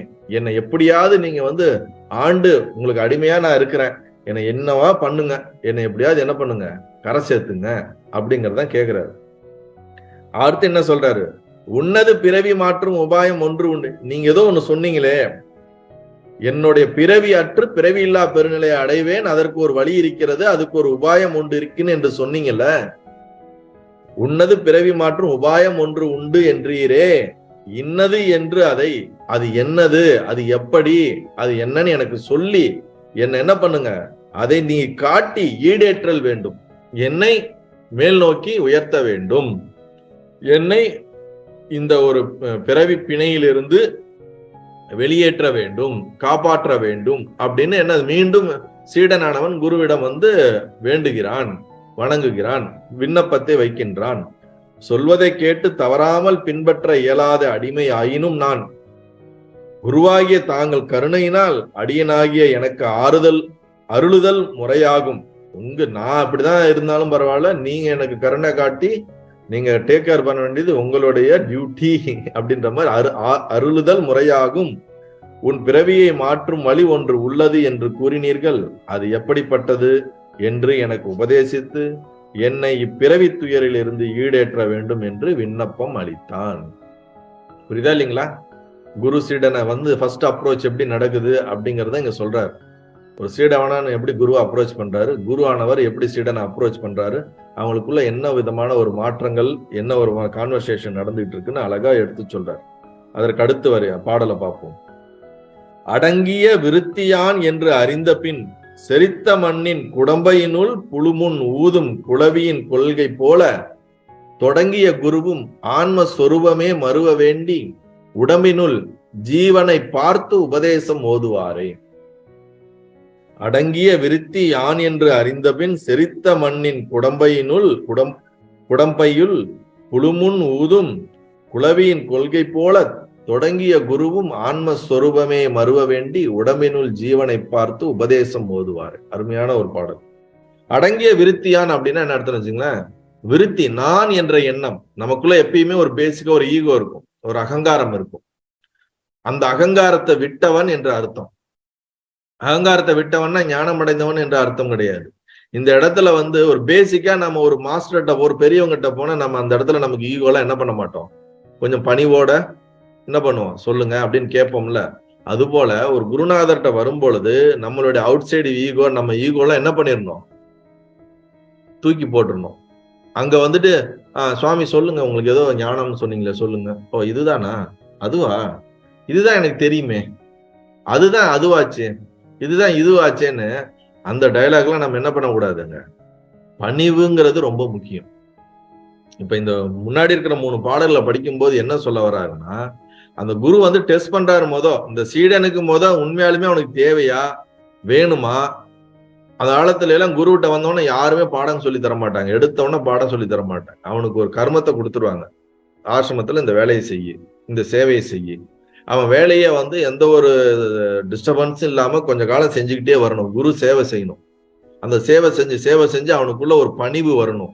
அவனுடைய ஈகோங்கிறது கொஞ்சம் மட்டமாகி கொஞ்சம் குறைஞ்சி அவன் அதை ஏற்றுக்கொள்ளக்கூடிய பக்குவம் வரணும். சொல்வதை லிசன் பண்ணக்கூடிய அந்த பக்குவம் வந்தாதான் அவனுக்கு உபதேசமே பண்ண ஆரம்பிப்பாங்க. இதெல்லாம் மாஸ்டர் வைக்கிற டெஸ்ட் வைப்பாங்க. அவங்களுக்கு டெஸ்ட்னா என்னது, அவனை அண்டர்ஸ்டாண்ட் பண்ணுவாங்க. அவனுடைய ஈகோவானது, அவனுடைய அகங்காரமானது, மனமானது எப்படி விகாரமா இருக்குது, எப்படி போகுது, அதெல்லாம் அவன் தன்னுடைய சுயநல பல விஷயங்களை எல்லாம் தூக்கி போட்டு இந்த ட்ரூத் மேல அவனுக்கு கான்பிடண்டா வேணும்னு ஒரு ஏக்கம் இருக்குதா, அவனுக்கு முமுட்சுத்துவம் இருக்குதா, விருப்பம் இருக்குதா, அதற்கு எதையும் செய்ய தயாரா இருக்கானா, அதற்கு இந்த உபதேசத்தை பெற வேண்டும் என்ற நோக்கம் அவனுக்குள்ள தீவிரமா இருக்குதா, அதற்கு இவன் தியாகம் செய்ய தயாராக இருக்கிறானா, உடல் உழைப்பும் பல சூழ்நிலைகளில் வரக்கூடிய கஷ்டங்களையும் தாங்கி அதை தாண்டி எனக்கு இந்த சத்தியம் கேட்டே தீர வேண்டும் என்ற அந்த ஒரு தீவிர முமுட்சுத்துவம் அவனிடம் இருக்கிறதா என்று குருவானவர் கண்காணிப்பார். அவர் பார்ப்பார். அவர் பார்க்கும்போது அதையும் தாண்டி அவனுக்கு அந்த ஒரு நோக்கம் இருந்தா உடனே அவனுக்கு உபதேசம் பண்றதுக்கு உண்டான வாய்ப்பையும் அவருக்கு வழிகாட்ட ஆரம்பிப்பார். ஆனால் அது குறைவாக இருக்கும் பொழுது அவனுக்கு கர்மத்தை செய்து செய்து அவனை பக்குவப்படுத்துவதற்காக காத்து கொண்டுதான் இருப்பார். முன்னாடியே எடுத்து என்ன பண்ணிடக்கூடாது, சொல்லிடக்கூடாது. எப்பயுமே சத்தியங்களை கேட்பவர்களுக்கு மட்டும்தான் சொல்ல வேண்டும் என்று பகவான் கிருஷ்ணரே அர்ஜுனனுக்கு சொல்றார். அர்ஜுனா, நான் சொல்லிய இந்த கீதை எல்லோருக்குமானவை அல்ல, நீ கேட்டதினால் உனக்கு என்ன பண்றேன் சொல்றேன். யார் பக்தியுடனும் யார் என் மீது சிரத்தையுடனும் நான் சொல்லக்கூடிய வார்த்தைகளின் நம்பிக்கையுடனும் பக்தியுடனும் இதை கேட்க வேண்டும், தெரிந்துக்க வேண்டும் என்று எவர் வருகிறார்களோ அவர்களுக்குத்தான் இந்த கீதை என்று கடைசியாக முடிக்கிறார். அவர் கீதையை சொன்னார், எல்லாருக்கும் சொல்லலாம், எல்லாருக்கும் சொல்லலாம். இப்ப இந்த கிளாஸ் எடுக்கிறோம், இந்த விஷயத்தை கேட்கணும்னு விரும்பி வந்திருக்கவங்களுக்கு தான் இதை நம்ம சொல்ல முடியும். புரியுதா இல்லைங்களா? நான் ஒரு மேடையை போட்டு வாங்க வாங்க வாங்க எல்லாருக்கும் ஞானந்தரம் வாங்க வாங்க எல்லாம் கேளுங்கன்னா அப்படி நிறைய இந்த அவுட்டோர் இதுல ப்ரோக்ராம் நடக்கும். ஒரு 5 நிமிஷம் பார்ப்பாங்க, ஏதோ பேசுறாரு கேட்பாங்க, நல்லாதான் பேசுறாரு, அப்படியே பாஸ் பண்ணிட்டு போயிடுவாங்க. நிறைய நான் பார்த்திருக்கேன், இந்த பல இடங்கள்ல சத்சங்கம் நடக்கும். ஏன்னா அவங்களுக்கு அதுக்கு மேல தேவை கிடையாது. தேவை இல்லாதவர்களுக்கு, விருப்பம் இல்லாதவர்களுக்கு ஞானம் சார்ந்த இந்த மாதிரி ஆழமான ரகசியத்தை போதிக்க கூடாது என்பதே ஒரு முக்கியமான ஒரு கண்டிஷன். ஏன்னா இதுக்கு அந்த டெடிகேஷனும் ஸ்ரத்தையும் இல்லாம இது உள்வாங்கவே முடியாது. தீவிர விருப்பம் இல்லாட்டினா இது உள்வாங்கவே முடியாது. அததான் இங்க சொல்றாரு, அடங்கிய விருத்தியான் என்று அறிந்த பின் அவனுடைய ஈகோ குறைஞ்சிருச்சுன்னு அவருக்கு தெரிஞ்சதுக்கு அப்புறம், அவனுடைய மனோவிருத்திகள் குறைஞ்சிருச்சு, அவனுக்கு உபதேசம் கொடுக்க தயாரா இருக்கான்னு தெரிஞ்சதுக்கு அப்புறம், அவன் பக்தியும் பணிவும் அவனுக்குள்ள வந்ததுன்றது தெரிந்ததுக்கு அப்புறம், செறிந்த மண்ணின் குடம்பையில் புழுவும் ஊதும் குளவியின் கொள்கை போல். அப்படின்னா குடம்பைன்னா முட்டை அல்லது கூடு என்று அர்த்தம். இப்ப இந்த குளவி பாத்தீங்கன்னு வச்சுங்களேன், புழுவை எடுத்துட்டு அதனுடைய கூட்டுல வச்சுட்டு அது தொடர்ந்து என்ன பண்ணிக்கிட்டே இருக்கும், ரிங்காரம் பண்ணிக்கிட்டே இருக்கும், கத்திக்கிட்டே இருக்கும். அந்த புழு என்ன நினைக்கும்னா, நம்மளை கொத்த போறான்னு அது ஒவ்வொரு நிமிஷமும் பயத்துல இருந்துகிட்டே இருக்கும். அந்த சத்தத்தை கேட்டு கேட்டு கேட்டு கேட்டு கேட்டு அதை பார்த்து அதுவாவே மாறிடும். அந்த புழுவானது குளவியா மாறிடும். புரியுதா இல்லைங்களா? இதுதான் அப்படிதான் டிரான்ஸ்ஃபர்மேஷன் நடக்கும். அந்த நம்ம வீட்டுல ஃபேனுக்கு நடுவுல இல்ல எங்கேயாவது ஒரு சந்துக்கு நடுவுல எல்லாம் என்னது, ஒரு குளவி கூடு கட்டி இருக்கும். அந்த குளவி என்ன பண்ணும், புழுவை கொண்டு, மண்ணுல இருக்க புழுவை கொண்டு அங்க வச்சு அதை தன்னுடைய ரிங்காரத்தின் மூலியமா தொடர்ந்து இது போடக்கூடிய சவுண்டிலே அந்த புழு குளவியாவே தன்னை பாவித்து அந்த சரீரமே மாறிடும். இப்படிதான் அது டிரான்ஸ்ஃபர்மேஷன் ஆகும். சோ அது போல இங்க என்ன சொல்றாரு, குடம்பையினுள் புழுமுன் ஊதும் குளவி போல அந்த உதாரணத்தையும் கொண்டு காட்டுறாரு. எப்படி அந்த குளவி சத்தமிட்டு அதை மாற்றுவது போல நீங்க என்ன பண்ணுங்க, தொடங்கிய குருவும் ஆன்ம சொரூபமே மறுவ வேண்டி உடம்பினுள் ஜீவனை பார்த்து உபதேசம் ஓதுவாரு. எனக்கும் என்ன தப்பிச்சு போயிடாம, என்ன எங்க மிஸ் ஆயிடாம, எப்படி எனக்குள்ளே அந்த திருப்பி அந்த ஆத்ம ஞானத்தை எனக்கு எடுத்து சொல்லி என்னையும் உங்களை போல மாற்றுங்கள், என்னையும் அந்த ஜீவன் முக்தராக மாற்றுங்கள் அப்படின்னு இங்க என்ன பண்றாரு, விண்ணப்பம் வைக்கிறார். அது எப்படி, உடம்பினுள் ஜீவனை பார்த்து உபதேசம் ஓதுவாரு. உங்களை பார்த்து உபதேசம் சொல்றேன்னா அப்படி கிடையாது. உடலை பார்த்து உபதேசம் சொல்வதில்லை, மனிதன் ஜாதியை பார்த்து உபதேசம் சொல்வதில்லை, அவனை பேரை பார்த்து உபதேசம் சொல்வதில்லை. இல்ல இவர்கள் உயர்ந்தவர்கள், இவர் தாழ்ந்தவர்கள், இவர்களுக்கு தெரியும் தெரியாதுன்னு இல்ல. ஒவ்வொரு ஜீவனுக்குள்ளேயும், ஒவ்வொரு மனித ஜீவனுக்குள்ளேயும் அந்த இறைத்தன்மை இருக்கிறது. எல்லாருமே ஜீவாத்மாக்கள், எல்லாருமே ஜீவன்கள். அததான் இங்க சொல்றாரு, ஜீவனை பார்த்து. ஏன்னா அந்த ஜீவன் தான் அறியாமையில் மாட்டிக்கொண்டு துக்கத்திலே உழண்டு கொண்டிருக்கின்றது. அந்த துக்கத்திலிருந்து விடுபட வேண்டும். மனதிற்கு உபதேசம் அல்ல, இந்திரியங்களுக்கு உபதேசம் அல்ல. உள்ளே இருக்கக்கூடிய ஜீவனாகியவன் தான் தன்னை மறந்து துக்கத்திலே ஒரு அறியாமையில் மாட்டிக்கொண்டிருக்கின்றான். அவனுக்கு உபதேசம் கொடுக்க வேண்டும். அப்படிதான் சொல்றார். உடம்பினுள் ஜீவனை பார்த்து உபதேசம் ஓதுவாரே யாரு? குரு. எதற்கு? ஆன்மஸ்வரூபமே மறுவ வேண்டி, ஆத்மாதான் நான் என்பதை, அந்த சத்தியத்தை உணர்வதற்கு, அகம் பிரம்மாஸ்மி, நானே அதுவாக இருக்கிறேன், ஆத்மாதான் அனைத்துமாக இருக்கின்றது, எங்குமாக இருக்கிறது அப்படின்ற அந்த சத்தியம் எனக்குள்ள அனுபவமாக எனக்குள் ஏற்படுவதற்கு, அது மாறுவதற்கு என்ன ஜீவனாகிய எனக்குள்ளே பார்த்து நீங்கள் உபதேசம் சொல்வீர்களாக அப்படிங்கிறது தான் இந்த பாடலுடைய சொல்ல வேண்டும், சொல்வீர்களாக என்பது அர்த்தம். இவன் அகம்பாவ உணர்வுகள் அடங்கியவன் என்பதை அறிந்த பின் மண்கூட்டின் உள்ளே தான் சோதித்து வைத்த புழுவை சோதித்து கொண்டு வந்து வைத்த புழுவின் முன்னே தன் உருவம் ஆகும்படி செய்திட ஊதும் குளவியின் தன்மை போல் உபதேசிக்க தொடங்கிய குருவும் அவன் ஆன்ம வடிவம் பெற வேண்டி சத்தியத்தை உணர வேண்டும், பிரம்மத்தை உணர வேண்டும், பிரம்மமாக மாற வேண்டும் என்று அவன் சரீரத்தில் உள்ள, அவனுக்குள்ள இருக்கக்கூடிய ஜீவனை பார்த்து உபதேசம் சொல்ல தொடங்கினார், செய்யலானார். அப்ப என்னாச்சு? இப்ப உபதேசம் சொல்றதுக்கு தயாராயிட்டாரு மாஸ்டர். குருநாதர், ஞான குருநாதர் என்ன பண்றாரு? ரைட்டு, இவன் கொஞ்சம் பக்குவம் அடைஞ்சிட்டான். அப்ப இவன்கிட்ட நாம இப்ப என்ன பண்ணலாம்? பேசலாம். இவன்கிட்ட என்ன பண்ணலாம்? சொல்லலாம் அப்படின்றதும் ஒரு முடிவுக்கு வரார். வந்ததுக்கு அப்புறம் என்ன நடக்குது? அடுத்த பாடல்ல பார்ப்போம். வாராய் என் மகனே, தன்னை மறந்தவன் பிறந்து இறந்து தீரா சுழல் காற்று விட்ட செத்தை போல் சுற்றி சுற்றி பேராத கால நேமி பிரமையில் திரிவன் ஓதம் ஆராயும் தன்னைத்தான் என்று அறியும் அவ்வளவும் தானே. அதாவது, வாராய் என் மகனே, தன்னை மறந்தவன் பிறந்து இறந்து தீராத சுழல் காற்று விட்ட செத்தை போல் சுற்றி சுற்றி பேராத கால நேமி பிரமையில் திரிவன் ஓதம் ஆராயும் தன்னைத்தான் என்று அறியும் அவ்வளவும் தானே. இப்ப என்ன புரிஞ்சிருச்சு அவர் குருநாதர்? நம்ம ஏற்கனவே சிசுன்னு அங்க சொல்லியிருக்காரு. தன் மகனாக பாவித்து, தன்னுடைய சீடனாக பாவித்து, எப்பதான்பா நீ என்ன இருக்க, குவாலிஃபை ஆயிட்ட. வாராய் என் மகனே, அப்பனே வா, இங்க உட்காரு, உனக்கு நான் சொல்றேன். அகம் கருதி நோக்கி தடவி இருத்தி பார்த்து, தீட்சை கண்ணால பார்த்து மனதால நினைச்சு பக்கத்துல உட்கார வச்சு இவன் பக்குவமா இருக்கானான்னு பார்த்து, ரைட்டு வாடாப்பா கண்ணா இங்க பக்கத்துல உட்காரு, இப்ப நான் உனக்கு சொல்ல ஆரம்பிக்கிறேன் அப்படிங்கிற சொல்ல ஆரம்பிக்கிறார். அப்ப என்ன சொல்றாரு?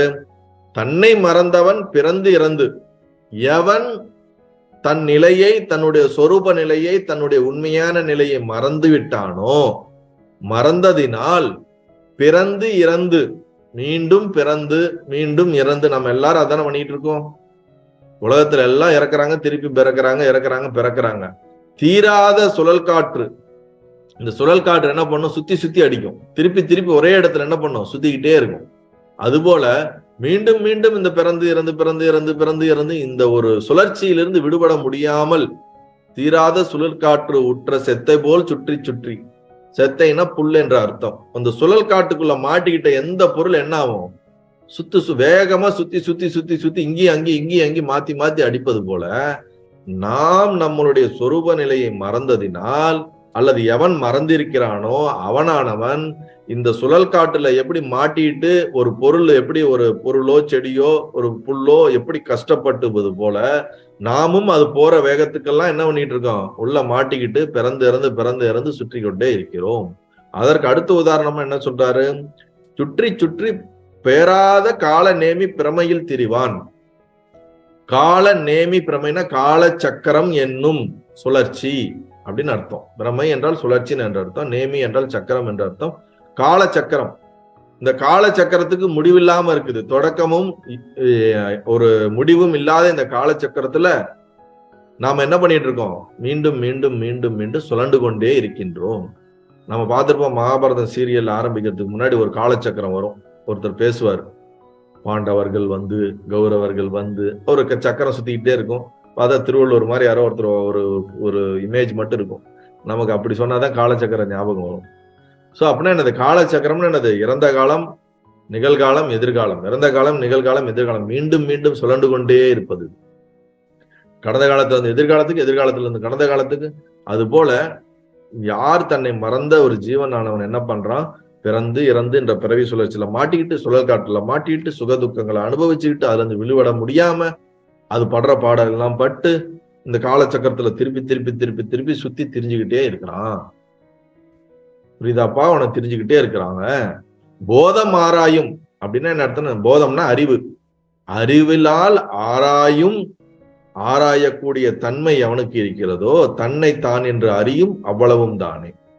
இந்த அறிவை வைத்துக்கொண்டு ஆராய்ந்து தன்னைத்தான் நான் யார் என்று ஒருத்தன் உணர்ந்தானா அதோட அவனுக்கு என்னது முடிந்து விடுகிறது. ஆராய்வதுதான், ஆராய்ஞ்சாலே உனக்கு பதில் கிடைச்சிடும். அதோட என்னது உனக்கு தீர்வானது கிடைத்து விடுகிறது. என் மகனே வருக, தன்னை நான் யார் என்று விசாரித்து அறியாதவன் பிறந்து இறந்து சுழல் காற்றினுள் அகப்பட்ட புல்லை போல சுற்றி சுற்றி இவ்வுலகத்திற்கும் மேலுலகத்திற்கும் வருவதும் போவதுமாய் நீங்காத காலச்சக்கரத்தின் சுழற்சியில் சுற்றி திரிவான். ஆமா, கரெக்டு தான். கொஞ்ச நாள் சொர்க்கம், கொஞ்ச நாள் நரகம், கொஞ்ச நாள் பூமி, இல்ல வேற லோகங்கள், மாத்தி மாத்தி மேல் 7 லோகங்கள், கீழ் 7 லோகங்கள்ல 7 14 லோகங்களை சுத்திக்கிட்டே இருந்தோம்னு வச்சுங்களேன், டயர்டாயிடுவோம்.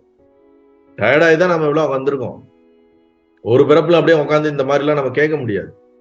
பல ஜென்மமா நம்ம பிறந்து பிறந்து வாழ்ந்து வாழ்ந்து இந்த தீராத சுழற்சியில சுற்றி சுற்றி சுகதுக்கத்தை அனுபவிச்சு இறக்கிறதும் பிறக்கிறதுமா கஷ்டப்பட்டு இதுல இருந்து எப்படா விடுபடுறது, எப்படி இந்த சீடன் கெஞ்சுவது போல நாம் அனைவருமே இங்க இருக்கக்கூடிய அனைவருமே ஈஸ்வரன்கிட்ட நாராயணன்ட்ட நம்ம இந்த எல்லாமல்ல கடவுள்கிட்ட நம்ம வந்து ஒவ்வொரு பிறப்பிலும் வேண்டி வேண்டி நம்மளுடைய சங்கல்பம் நம்மளுடைய பிரார்த்தனைகளின் வடிவாகத்தான் நாம் இந்த சத்தியத்தை கேட்பதற்கு நமக்கு வாய்ப்பு கொடுத்திருக்காரு. இல்லாட்டி எல்லாம் கேட்கவே முடியாது. இது என்ன ஞான உபதேசம் நம்ம கேட்கறதுனாலுமே அது அவன் அருளாலே அவன் தாள் வணங்கி என்பது போல அந்த பரமாத்மாவுடைய அருளினால் கருணையினால் நடக்கிறது. ஏன் அவன் கருணை பண்றான்?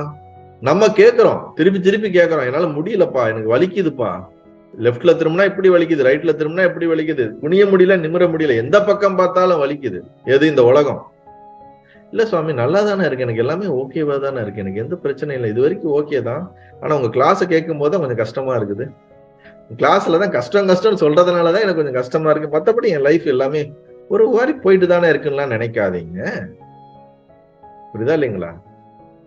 அப்படி நினைச்சீங்கன்னா அது உங்களுடைய மாயைக்குள்ள இன்னும் மாட்டிக்கிட்டு இருக்கீங்கன்னு அர்த்தம். சரி, இப்ப உங்களுக்கு தெரியலனாலும் ஜென்ம ஜென்மமா கேட்ட பிரார்த்தனையினாலதான் நம்ம உட்காந்துருக்கோம். அது புரியுதா இல்லைங்களா?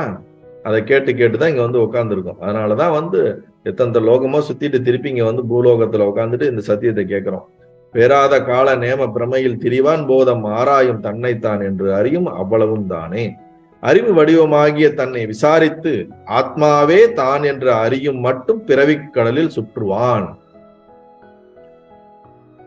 அகம் பிரம்மாஸ்மி தத்துவமசி, நான் அதுவாக இருக்கிறேன், ஆத்மாதான் நான் என்ற அந்த சத்தியத்தை உணர்ந்து முடியும் வரை அவன் இந்த பிறவி சுழற்சியிலிருந்து விடுபட முடியாது அப்படிங்கிற ஒரு உபதேசத்தை சீடனுக்கு கொடுக்கிறார். நாமளும் மெஞ்ஞானத்தை உணர்ந்தால்தான் இந்த துக்கத்திலிருந்து, பிறவி துக்கத்திலிருந்து முழுவதுமாக விடுபட முடியும். இல்லை என்றால் மீண்டும் மீண்டும் வருவோம். புரிந்துக்குங்க. அடுத்த பாடல் போவோம். தன்னையும் தனக்கு ஆதார தலைவனையும் கண்டானேல் பின்னை அத்தலைவன் தானாய் பிரம்மமாய் பிறப்பு தீர்வன் உன்னை நீ அறிந்தாய் ஆகில் உனக்கொரு கேடும் இல்லை, என்னை நீ கேட்கையாலே ஈது உபதேசித்தேனே. அதாவது தன்னையும் தனக்கு ஆதார தலைவனையும் கண்டானேல் பின்னை அத்தலைவன் தானாய் பிரம்மமாய் பிறப்பு தீர்வன் உன்னை நீ அறிந்தாய் ஆகில் உனக்கு ஒரு கேடில்லை, என்னை நீ கேட்கையாலே ஈது உபதேசித்தேனே. அருமையான ஒரு பாடல், ரொம்ப முக்கியமான ஒரு பாடலும் கூட. தன்னையும் தனக்கு ஆதார தலைவனையும் கண்டானேல் அப்படின்னா என்ன அர்த்தம்னா, நீ யாருன்னு உனக்கு தெரியணும், உனக்கு தலைவனாக இருக்கக்கூடியவரையும் தெரிந்து கொள்ள வேண்டும், ஜீவன் யார் என்று தெரிந்து கொள்ள வேண்டும், ஜீவாத்மா யார் என்று அது எப்படிப்பட்ட தன்மை என்று தெரிந்து கொள்ள வேண்டும், பரமாத்மா யார் என்றும் அவருடைய தன்மைகள் என்ன என்று தெரிந்து கொள்ள வேண்டும். ஜீவன் ஈஸ்வரன், ஆதார தலைவன் அப்படின்னா நினைச்சுங்களேன், இந்த உலகத்தை படைத்து காத்து இயக்கி அனைத்தும் 5 தொழில்களை செய்து கொண்டிருக்கக்கூடிய இறைவனைத்தான் இங்க ஆதார தலைவன் என்று சொல்லுகிறார். புரியுதா இல்லைங்களா? தன்னையும் அப்படிங்கும்போது நாம உட்காந்து இந்த உடல்ல இருக்கிறோம்ல, நீ யாருன்னு உன்னை தெரிஞ்சுக்கோ, இந்த ஜீவன் யாருன்னு தெரிஞ்சுக்கோ, இந்த ஆத்மானா யாருன்னு தெரிஞ்சுக்கோ, இப்ப வெளியில இருக்கக்கூடிய ஜகத்துனா என்னன்னு தெரிஞ்சுக்கோ, ஈஸ்வரன்னா என்னன்னு தெரிஞ்சுக்கோ. இது ரெண்டையும் நீ தெரிஞ்சுக்கணும். இத தெரிஞ்சுக்கிட்டாதான் கண்டானேல் பின்னை அத்தலைவன் தானாய் பிரம்மமாய் பிறப்பு தீர்வன். ஒன்ன தெரிஞ்சுக்கிட்டதுக்கு அப்புறம், ஈஸ்வரனை தெரிஞ்சுக்கிட்டதுக்கு அப்புறம், உனக்கு தலைவனா இருக்கக்கூடிய ஈஸ்வரனும் தானாய், அதான் என்ன சொல்றாரு, தலைவன் தானாய் பிரம்மமாய், பிரம்மமும் நீயும் ஒன்றுதான் என்ற தத்துவத்தையும் ஒன்றுதான் என்ற சத்தியமும் அதற்கு அப்பால் தான் புரியும். நீ ஈஸ்வரனையே புரிஞ்சுக்காம, ஈஸ்வரனை பத்தியே தெரியாம நீ பிரம்மவும் நானும் ஒண்ணுன்னா உனக்கு புரியவே புரியாது. ஈஸ்வரனுடைய குவாலிட்டி என்ன, தன்மைகள் என்ன, எப்படி அவர் வெளிப்பட்டிருக்கிறார், அதனுடைய சகுண பிரம்மமாக இருக்கக்கூடிய அவர் என்ன அப்படின்னு நமக்கு தெரியணும். நம்ம உடல்னா என்ன, மனம்னா என்ன, இந்திரியங்கள்னா என்ன, புத்தினா என்ன, வாசனைகள்னா என்ன, கர்மங்கள்னா என்ன, அறியாமைனா என்ன, எப்படி நாம இயங்கிக்கிட்டு இருக்கோம் நம்ம தெரியணும். அப்போ ஒன்ன நீ தெரிஞ்சுக்கோ, ஈஸ்வரனை தெரிஞ்சுக்கோ. இது ரெண்டையும் தெரிஞ்சுக்கிட்டேன்னா பிரம்மமா எது இருக்கிறதோ அதுவும் நீ ஒன்றுதான் என்பதும் உனக்கு புரியும். உனக்கு ஒரு நேரத்திலே தெரிய வரும். பிரம்மமாய் பிறப்பு தீர்வன் உன்னை நீ அறிந்தாயில் உனக்கு ஒரு கேடும் இல்லை. இப்படி உனக்கு புரிஞ்சிருச்சுன்னா, உன்னை நீ தெரிஞ்சுக்கிட்டேன்னா, நீ பிரம்மன்றத புரிஞ்சுக்கிட்டேன்னா உனக்கு எந்த ஒரு பிரச்சனையும் கிடையாது, உனக்கு எந்த ஒரு கேடும் விளைவிக்காது. நீ என்னது நித்திய முக்தனாக வாழ்வாய், ஜீவன் முக்தனாக வாழ்வாய், எல்லா துக்கங்களிலிருந்து விடுபட்டவனாய் இருப்பாய். என்னை நீ கேட்கையாலே ஈது உபதேசித்தேனே, நீ என்னை கேட்டதுனால நான் உனக்கு இதை சொல்றேன். புரியுதா இல்லைங்களா? சீடன் தான் நமஸ்காரம் பண்ணி அழுது புலம்பி எனக்கு ஏதாவது ஒரு வழிகாட்டுங்கன்னு கெஞ்சுறான். எப்படியாவது குருவே என்னை காப்பாத்துங்கன்னு கெஞ்சுறான். போன பாடல்கள் எல்லாம் பார்த்தோம். அதனால நீ இவ்வளவு தூரம் நீ எனக்கு இது சொல்லியே ஆகணும்னு வம்படியா இருந்து நீ கேட்கறதுனால உனக்கு சொல்றேன் சத்தியத்தை. நீ யாருன்னு தெரிஞ்சுக்கோ, ஈஸ்வரன் யாருன்னு தெரிஞ்சுக்கோ, தன்னை யாருன்னு தெரிஞ்சுக்கோ, தனக்கு தலைவன் ஆதார தலைவன் யாருன்னு தெரிஞ்சுக்கோ, அதுக்கப்புறம் அந்த ஆதார தலைவனும் நீயும் ஒண்ணுதாங்கிறத புரிஞ்சுக்கோ. அப்படியெல்லாம் புரிஞ்சுக்கிட்டேன்னா உனக்கு எந்த பிரச்சனையும் கிடையாது. அவ்வளவுதான் முக்தி, அவ்வளவுதான் மோட்சம், இதுதான் உண்மை. இதை தெரிந்து கொள்ள வேண்டும். இதை நீ கேட்டதுனால உனக்கு சொல்றேன், கேட்காட்டி சொல்ல மாட்டேன். இந்த வகுப்புக்கு வருவதனால் இதை நாம் பகிர்ந்து கொள்றோம், இல்லாயிட்டால் பகிர்ந்து கொள்ள மாட்டோம். புரியுதா இல்லைங்களா? ஏனென்றால் இது நம்ம அட்வர்டைஸ்மெண்ட் பண்ணக்கூடிய விஷயம் கிடையாது, மார்க்கெட்டிங் பண்ணக்கூடிய விஷயம் கிடையாது. எல்லோரும் நீதான் நீதான் நீதான் அதுன்னு சொல்லி சொல்லி நம்ம யாருக்கும் என்ன பண்ண முடியாது, இதை காட்ட முடியாது. தீவிர அதை தெரிந்து கொள்ள, சத்தியத்தை தெரிந்து கொள்ள வேண்டும் என்ற அந்த வேட்கையோடு இருந்தால் மட்டும்தான் ரகசியத்தை சொல்ல வேண்டும், பரம ரகசியத்தை சொல்ல வேண்டும். அதனாலதான் கிருஷ்ணர் ரொம்ப தெளிவா அர்ஜுனருக்கு சொல்லுவார், இதை அனைவருக்குமானது கிடையாது. எல்லாரும் சொல்லுவாங்க அனைவருக்கும் தானே கீதா, அனைவருக்கும் தானே, எல்லாருக்கும் உண்டான கீதா தான். ஆனா அதுக்கு என்ன இருக்கணும், என் மேல, கிருஷ்ணர் மேல ஒரு பக்தி இருக்கணும். அவர் யாருன்னு உனக்கு அடிப்படையில தெரிஞ்சிருக்கணும். அவர் மேல ஒரு ஸ்ரத்த இருக்கணும். அவருடைய வார்த்தைகள்ல ஒரு நம்பிக்கை இருக்கணும், பக்தி இருக்கணும், கேட்கணும்ன்ற ஆர்வம் இருக்கணும், தன்னை புரிஞ்சுக்கணும்ன்ற ஒரு அர்ஜுனன் தான் பிரச்சனையிலிருந்து வெளிவரணும்ன்ற அந்த ஏக்கத்துல இருந்து தானே கேட்கிறான். கிருஷ்ணர் மேல நண்பனாக இருந்தாலும் ஆழமான ஒரு ட்ரஸ்ட் வச்சு நீங்க சொல்றதை நான் நம்புறேன், நீங்க சொல்லுங்கன்னு கேட்டதுனாலதான் கிருஷ்ணர் என்ன பண்றாரு, ஒவ்வொரு அத்தியாயத்துல இருந்து சொல்றாரு, கிருஷ்ணா கொஞ்சம் சொல்ல, எங்க டைம் பாஸ் ஆகல, எனக்கு கொஞ்சம் அப்படியே சொல்ல, இந்த போர் இன்னும் ஸ்டார்ட் ஆகுறதுக்கு ஒரு 1/2 hour இருக்குது, அது வரைக்கும் ஏதாவது கொஞ்சம் பேசிக்கிட்டுறேன் அப்படின்லாம் ஒண்ணு கேட்கல. ஒரு குருநாதர்கிட்ட போய், சுவாமி ஏதோ நீங்க ஞானம் அடைஞ்சிட்டீங்களாமே, என்ன ஞானம், அது கொஞ்சம் சொல்லுங்க பார்ப்போம், கேட்போம், அது உண்மையாலுமே ஞானமா இல்லையான்றது கேட்போம். அப்படிலாம் என்ன, அப்படியா அப்படியா தெரியலீங்களே, அப்படி ஒண்ணும் இல்லைங்களேன்னு அவங்க என்ன பண்ணிடுவாங்க, அப்படியே ஒதுக்கிடுவாங்க. இல்லாட்டி அவங்க பதிலே சொல்ல மாட்டாங்க. அப்படியா, இந்த கேட்கிற துணின்னு ஒண்ணு இருக்கு, எந்த பாவத்துல கேட்கிறாங்கன்றது. புரியுதா இல்லைங்களா? அந்த பாவனை கேட்டார் போலதான் என்னது பதில் வரும். சில பேர் எகத்தாளமாகவும் வேண்டுமென்றே ஒரு ஒரு குதர்க்க புத்தியிலும் கேட்பார்கள். அப்படிலாம் சொல்லும்போது அவர்களுக்கு சத்தியத்தை சொல்லவே தெரியாது என்று சொல்லிவிடு என்று சாஸ்திரம் சொல்லுது. முறைப்படி கேட்கவில்லை என்றால் அவர்களுக்கு நீ சொல்ல வேண்டிய அவசியம் கிடையாது, நீ தெரியாதுன்னே சொல்லிட்டு போயிடலாம் அப்படின்னே சொல்றாங்க. நிறைய குருமார்கள் சொல்லியிருக்காங்க. அதனால இத மென்ஷன் பண்றாரு இந்த இடத்துல, நீ கேட்டதுனால உனக்கு உபதேசிக்கிறேன், நீ விரும்பி விரும்பி என்னை ஆள விடாம காலை பிடிச்சிட்டு கதற, அதனால உனக்கு சொல்றேன் அப்படிங்கிறாரு. அடுத்து அதுக்கு சீடன் என்ன பதில் சொல்றாருன்னு பார்ப்போம். என்னைத்தான் சடனா உள்ளத்து எண்ணியோ சொன்னீர் ஐயா, தன்னைத்தான் அறியா மாந்தர் தரணியில் ஒருவர் உண்டோ, பின்னைத்தான் அவர்கள் எல்லாம் பிறந்து இறந்து உழலுவானேன், நின்னைத்தான் நம்பினேனற்கு நிர்ணயம் அருள்வீரே. என்னைத்தான் சடனா உள்ளத்து எண்ணியோ சொன்னீர் ஐயா, தன்னைத்தான் அறியா மாந்தர் தரணியில் ஒருவர் உண்டோ, பின்னைத்தான் அவர்கள் எல்லாம் பிறந்து இறந்து உழலுவானேன், நின்னைத்தான் நம்பினேற்கு நிர்ணயம் அருள்வீரே.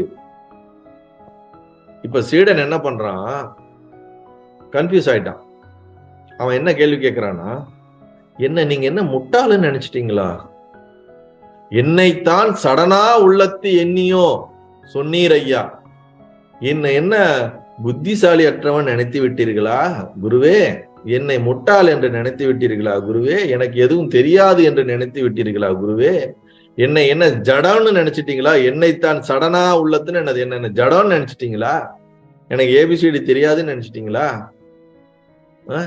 அடுத்த லைன் என்ன சொல்றான், தன்னைத்தான் அறியா மாந்தர் தரணியில் ஒருவர் உண்டோ.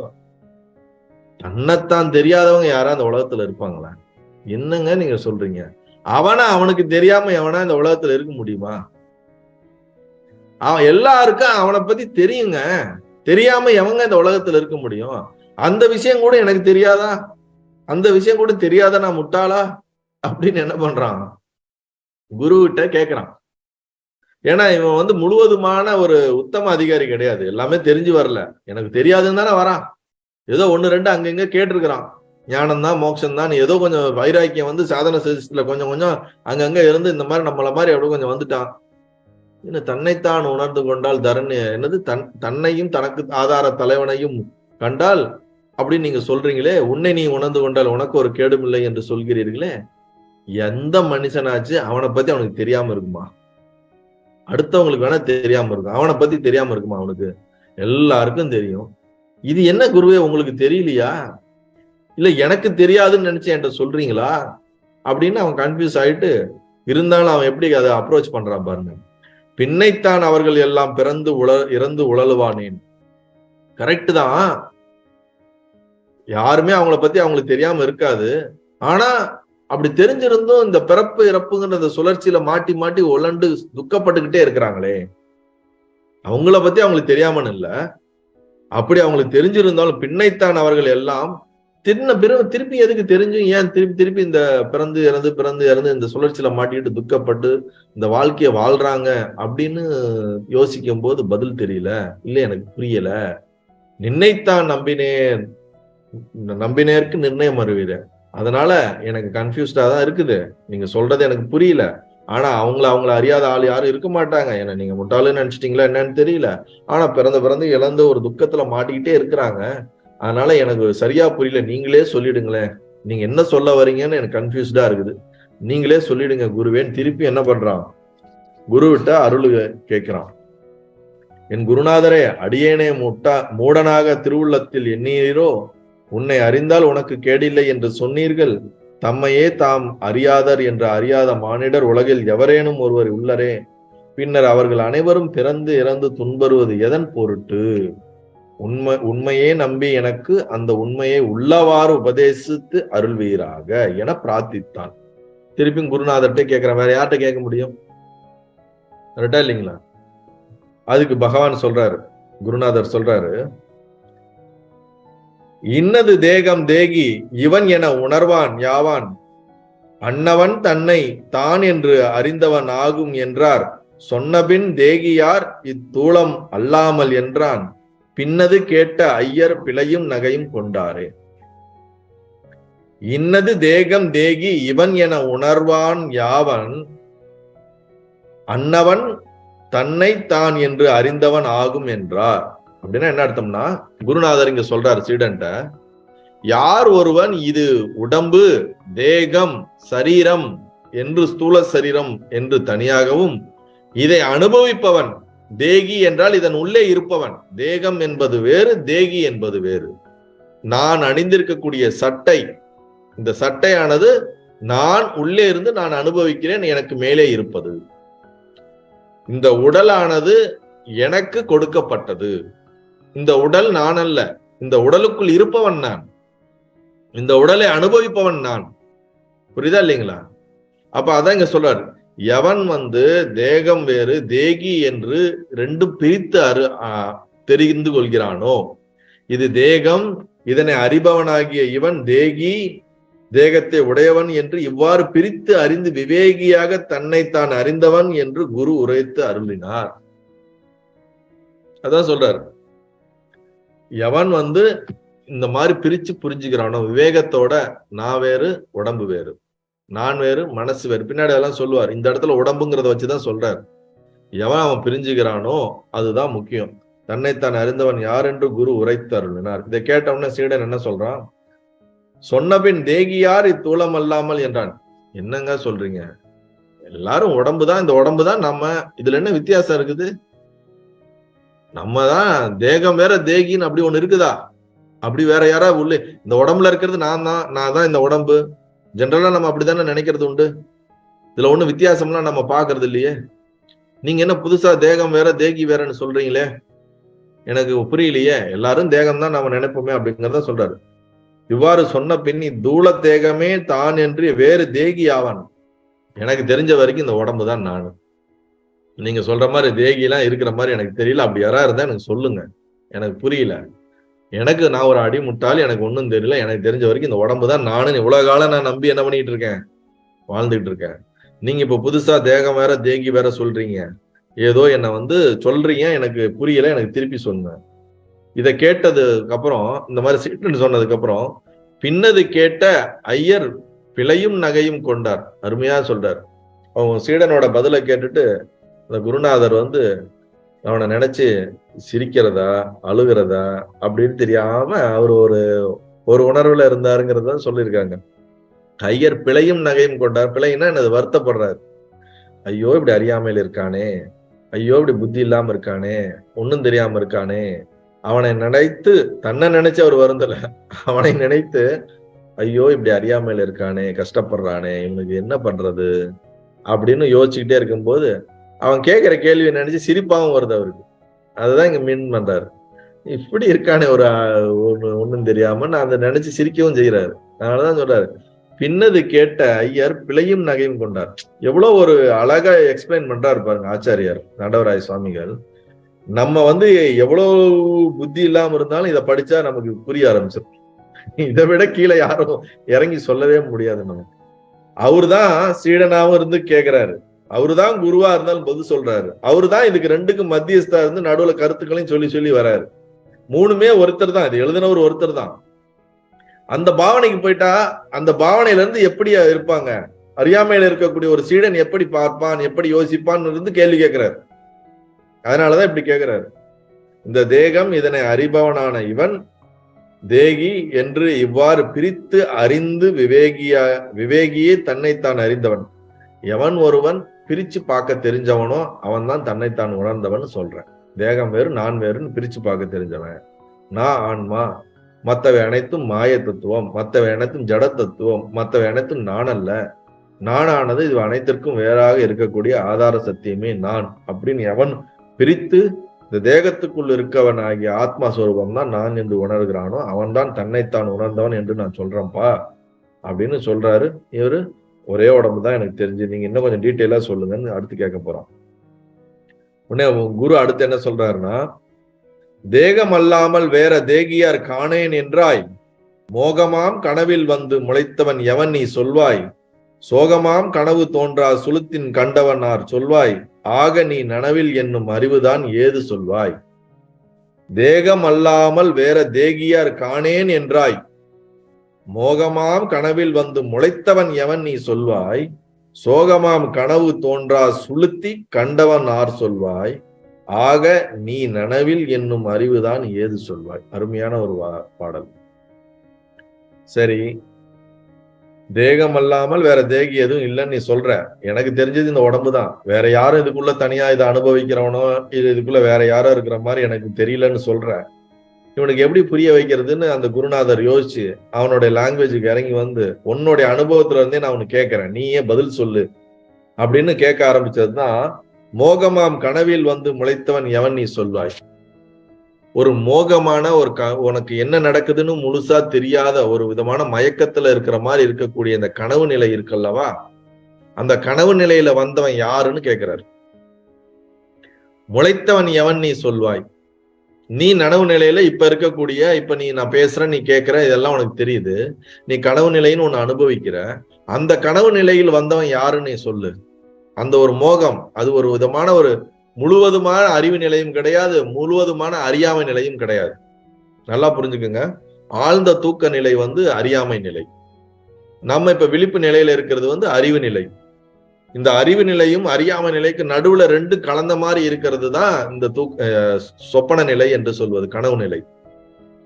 முழுவதுமாக பிரெயின் ஆக்டிவ் இருக்காது, முழுவதுமான மனசும் புத்தியும் ஒரு விழிப்பு நிலையில் இல்லாமல் ஆனால் ஒரு விதமான ஒரு மயக்கத்திலே இயங்குவது. அததான் மோகமாம் கனவு வந்து முளைத்தவன் எவன் நீ சொல்லு.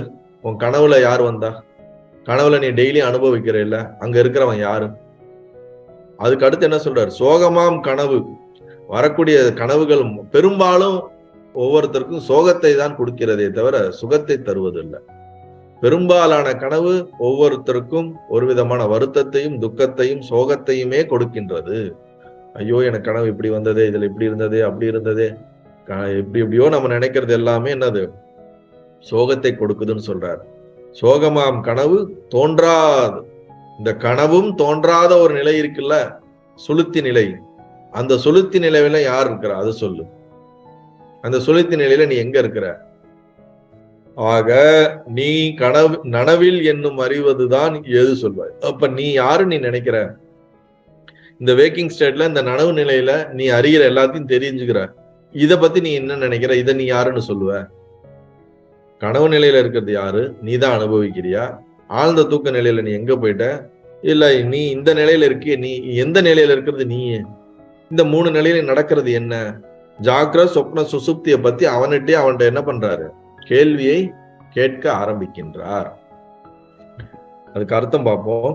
தான் என்பதற்கு பொருள் தேகமே அல்லாமல் இதற்கு வேறாக தேகி ஒருவன் இருக்கிறானா? நான் காணவில்லை, காணப்படாமையும் தேகி இல்லை என்று கூறினாய். நித்திர மோகத்தால் உண்டாகும் சொப்பனத்தில் வந்து தோன்றி சொப்பனத்தை அறிபவன் யார்? சொப்பனத்தில் அறிபவன் யார்? அவன் தேகமா? ஏன்னா அந்த சொப்பனத்துல இந்த உடம்பு கிடையாது இல்ல, இந்த உடம்பு அங்க வர்றதில்லை இல்ல, ஆனா அங்க நீ அனுபவிக்கிற இல்ல. நீ என்ன சொன்ன? நான் தான் இந்த உடம்புன்னு சொன்ன இல்ல. அப்ப இந்த உடம்பு அங்க வருதா? இந்த உடம்பு இங்கதானே கிடக்கு. அப்ப கனவுல நீ ஒண்ணு அனுபவிக்கிறிய, அதை பத்தி என்ன சொல்ற அப்படின்ற மாதிரி கேட்கிறாரு. சோ அவன் தேகமா? தேகத்திற்கு வேறானவனா? அந்த கனவுல நீ அனுபவிக்கிறவன் இதே உடம்பு தானா, இல்ல இதுக்கு உடம்புல இருந்து வேறானவனா அப்படின்னு கேட்கிறாரு. என்பதை நீ சொல்வாய். நீ சொல்லுப்பா, எனக்கு உன்னோட பிரச்சனைக்கே வருவோம், உன்னோட ஆங்கிளுக்கே வருவோம், இதுக்கு நீ என்ன பதில் சொல்றங்கிற மாதிரி கேட்கிறாரு. துன்பத்தை தரும் சொப்பனம் நீங்கி, பெரும்பாலும் இந்த சொப்பனம் நமக்கு துக்கத்தையும் துன்பத்தையும் தருது, அதை விட்டுடு. அதுக்கப்புறம் ஒன்றும் தோன்றாத சுளுத்தியில் அஞ்ஞானத்தை அறிந்தவன் யார் என்று சொல்வார்.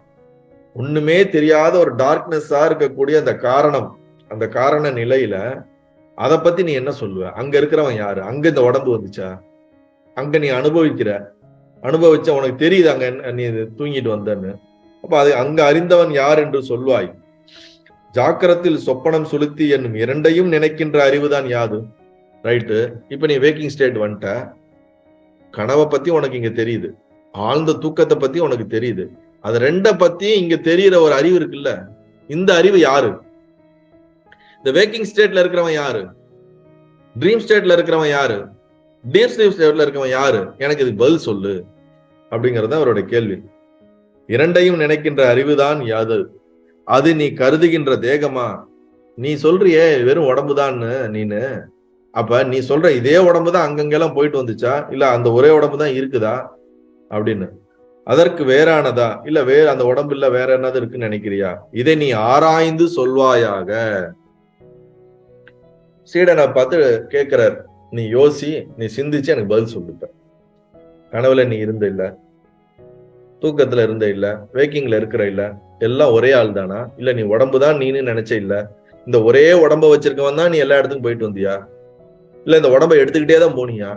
இல்ல அங்க வேற இங்க வேற வேற வேற மாதிரி இருந்துச்சா? கொஞ்சம் யோசி அப்படின்னு என்ன பண்றாரு? சீடனை சிந்திக்க வைக்கின்றார், அவனை விசாரம் பண்ண வைக்கின்றார், அவனுக்குள்ள யோசிக்க வைத்து அவனுக்குள்ள சத்தியத்தை உணர்வதற்கு முயற்சிக்கின்றார் குருநாதர். உடனே சீடன் அதற்கு என்ன பதில் சொல்றான்னு பார்ப்போம்.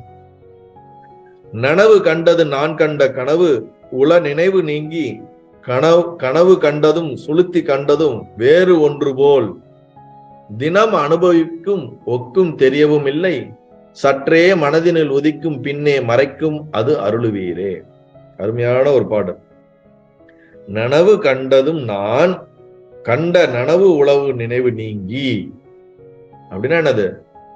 ஜாக்கிரத்தை, அதாவது வேக்கிங் ஸ்டேட்டை அறிந்தது நான் தான், நனவு கண்டது நான் தான், நான் ஜாக்கிரத்தில் அறிந்த நினைவுகள் முழுவதும் நீங்கி சொப்பனத்தில் அறிந்ததும் பின்பு சுளுத்தியில் அறிந்ததும் இத்தேகத்திற்கு வேறான ஒரு தேகியை போல் நான் நாள்தோறும் அனுபவித்து தெளிவாக விளங்குகின்றது. அதாவது நீங்க சொல்றத பத்தி யோசிக்கும் போது கரெக்டு தான், டெய்லியும் கனவுல போயிட்டு வரேன், அதுல வேற ஏதோ உடம்பு எடுக்கிறேன், திருப்பி வரேன், ஆழ்ந்த தூக்கத்துல எங்க போறேனே தெரியல போயிட்டு வரேன். நீங்க சொல்றதுல இருந்து பார்க்கும் பொழுது இந்த ஒரே தேகம் தான் எல்லாத்துக்குமான்னு பார்த்தா அப்படி தெரியலையே, அப்படி இருக்கிற மாதிரி எனக்கு டவுட்டா இருக்குது. ஆனா தினசரி எனக்கு இதே அனுபவம் வந்துகிட்டே இருக்கு. அவனோட கேள்வி என்னது? தினமும் அனுபவிக்க ஒக்கும் தெரியவும் இல்லை. டெய்லி இதை நான் அனுபவிக்கிறேன், தூக்கத்தையும் கனவையும் அனுபவிக்கிறேன், வேக்கிங் ஸ்டேட்டையும் அனுபவிக்கிறேன். ஆனா இதை பத்தி எனக்கு நீங்க சொல்ற மாதிரி இந்த ஆங்கிள் இருந்து நான் பார்க்கவே இல்லை, இந்த ஆங்கிள் இருந்து யோசிக்கவே இல்லை. யோசிச்சு பார்த்தா ஒரே மாதிரி ஒரே தேகம் தான் இருக்கிற மாதிரி தெரியலையே, வித்தியாசம் இருக்கிற மாதிரி தெரியுது. இல்ல இதுல ஏதோ குழப்பம் இருக்கு, நீங்க சொல்றதுல ஏதோ ஒரு பாயிண்ட் இருக்கு, அது எனக்கு தெரியல, எனக்கு நீங்க என்ன பண்ணுங்க, எஜுகேட் பண்ணுங்க அப்படின்னு சீடன் கேட்கிறான். அதனாலதான் என்னது? மனதில் உதிக்கும் பின்னே மறைக்கும் அது அருள்வீரே. திடீர்னு என் மனசு தெரியுது, எல்லாம் திடீர்னு காணாம போயிடுது, திடீர்னு எல்லாம் கனவு தெரியுது, திடீர்னு காணாம போயிடுது. அதனால அது எனக்கு உண்மைத்தன்மை எனக்கு தெரியல. அதனால குருவே நீங்களே எனக்கு என்ன பண்ணுங்க, இதனுடைய உண்மை சத்தியம் என்று எனக்கு என்னவென்று விளக்கி கூறுங்கள் அப்படின்னு கேட்கிறான். அதாவது நான் நாள்தோறும் அனுபவிப்பது தெளிவாக விளங்குகிறது. நான் டெய்லியும் அனுபவிக்கிறேன் கனவு, தூக்கம், வேக்கிங் ஸ்டேட்ட. அங்கனம் ஆயினும் அது உள்ளபடி விளங்கவில்லை. நான் டெய்லியும் அனுபவிக்கிறேன், ஆனா அதனுடைய உண்மைத்தன்மை எனக்கு புரியல. இது வரைக்கும் நான் உடம்புதான், அந்த உடம்புதான் எல்லாத்தையும் அனுபவிக்குது, இது எல்லாமே நானும் நினைச்சேன். ஆனா நீங்க கேட்ட கேள்வி ரொம்ப டெக்னிக்கலா இருக்குது, ரொம்ப வேலிடா இருக்குது. நீங்க சொல்ற பாயிண்ட்ல இருந்து பார்த்தா எனக்கு அதுக்கு பதில் தெரியல. ஆனா வெறும் பாடி மட்டும்தான் எல்லாம் நினைச்சா அது தப்பாதான் இருக்குது. அப்படி கிடையாது. பாடி இங்கதான் கிடக்குது, கனவுல ஒருத்தர் இருக்கிறேன், எது இருக்கிறேன். ஆனா இதை நான் டெய்லியுமே நான் என்ன பண்றேன், எக்ஸ்பீரியன்ஸ் பண்ணிட்டு தான் இருக்கிறேன். ஆனா இதை பத்தி எனக்கு தெரியல. மனசுல தோன்றுது மறையுது, தோன்றுது மறையுது. இதுல ஏதோ ஒரு சூட்சமா இருக்குது, இதுல ஏதோ எனக்கு தெரியாத விஷயங்கள் இருக்குது. அதனால ஆயினும் அது உள்ளபடி விளங்கவில்லை எனக்கு, இமைபோது மனதில் விளங்குகிறது. கண்ணை மூடி திறக்கும் போது திடீர்னு ஒண்ணு தோணுது, மறைஞ்சிருது, பின்பு மறைந்து விடுகிறது. அங்கனம் ஆகாது தேகியின் வடிவம் பிரதிபட்சம். ஆனா இந்த உடம்பு இருக்கிறது, உடம்பாலதான் நான் பாக்குறேன், எல்லாம் எனக்கு தெரியுது.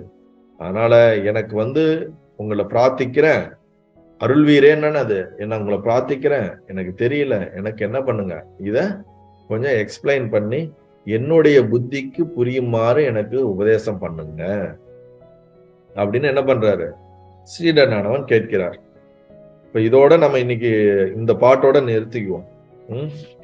அதாவது இன்னைக்கு நம்ம பார்த்தது என்னன்னா, குருவுக்கும் சீடனுக்கும் நடுவே இருக்கக்கூடிய உரையாடல்ல எப்படி குருவை நோக்கி வருகிறான் சீடன், எந்த உணர்வு நிலையை நோக்கி வருகிறான். நம்ம ஃபர்ஸ்ட் அந்த வேடன் இது பார்த்தோம் பாத்தீங்களா, ஆணாவிற் பணவி மக்கள்.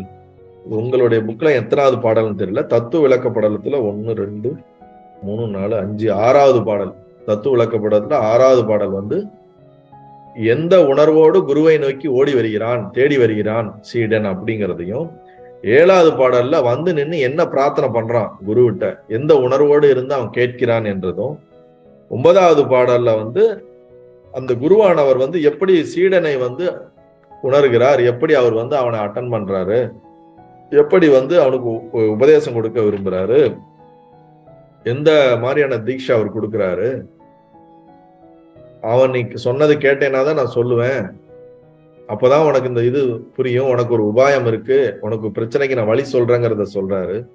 அடுத்த பாடல்ல என்ன சொல்றான், இந்த சீடன் வந்து நன்றி சொல்றான். உங்களை கேட்ட உடனே என் மனசு குளிர்ந்துருச்சு, தயவு செய்து அந்த ஒரு வழியை, பிறவி இல்லா பெருநிலை அடைவதற்கான வழி எனக்கு சொல்லுங்கன்னு அவன் பிரார்த்தனை பண்றான். அதற்கு அடுத்து, நான் ஒழுங்கா இல்லாட்டினாலும் பரவாயில்ல, நான் சில நேரத்துல தப்பு பண்ணாலும் பண்ணுவேன், சொல்றதை கேட்காம விட்டாலும் விட்டுருவேன், என்கிட்ட இந்த மாதிரி குறைகள்லாம் இருக்குது, ஆனா நீங்க தான் கொஞ்சம் கருணையா இருந்து எனக்கு என்ன பண்ணுங்க, என்னை விடாம வழிகாட்டி எனக்கு வந்து நீங்க சொன்ன அந்த பிறவி பெருநிலை அடைவதற்கு, பிறவில்லா பெருநிலை அடைவதற்கு வழிகாட்டுங்கள் அப்படின்னு கேட்கிறான்.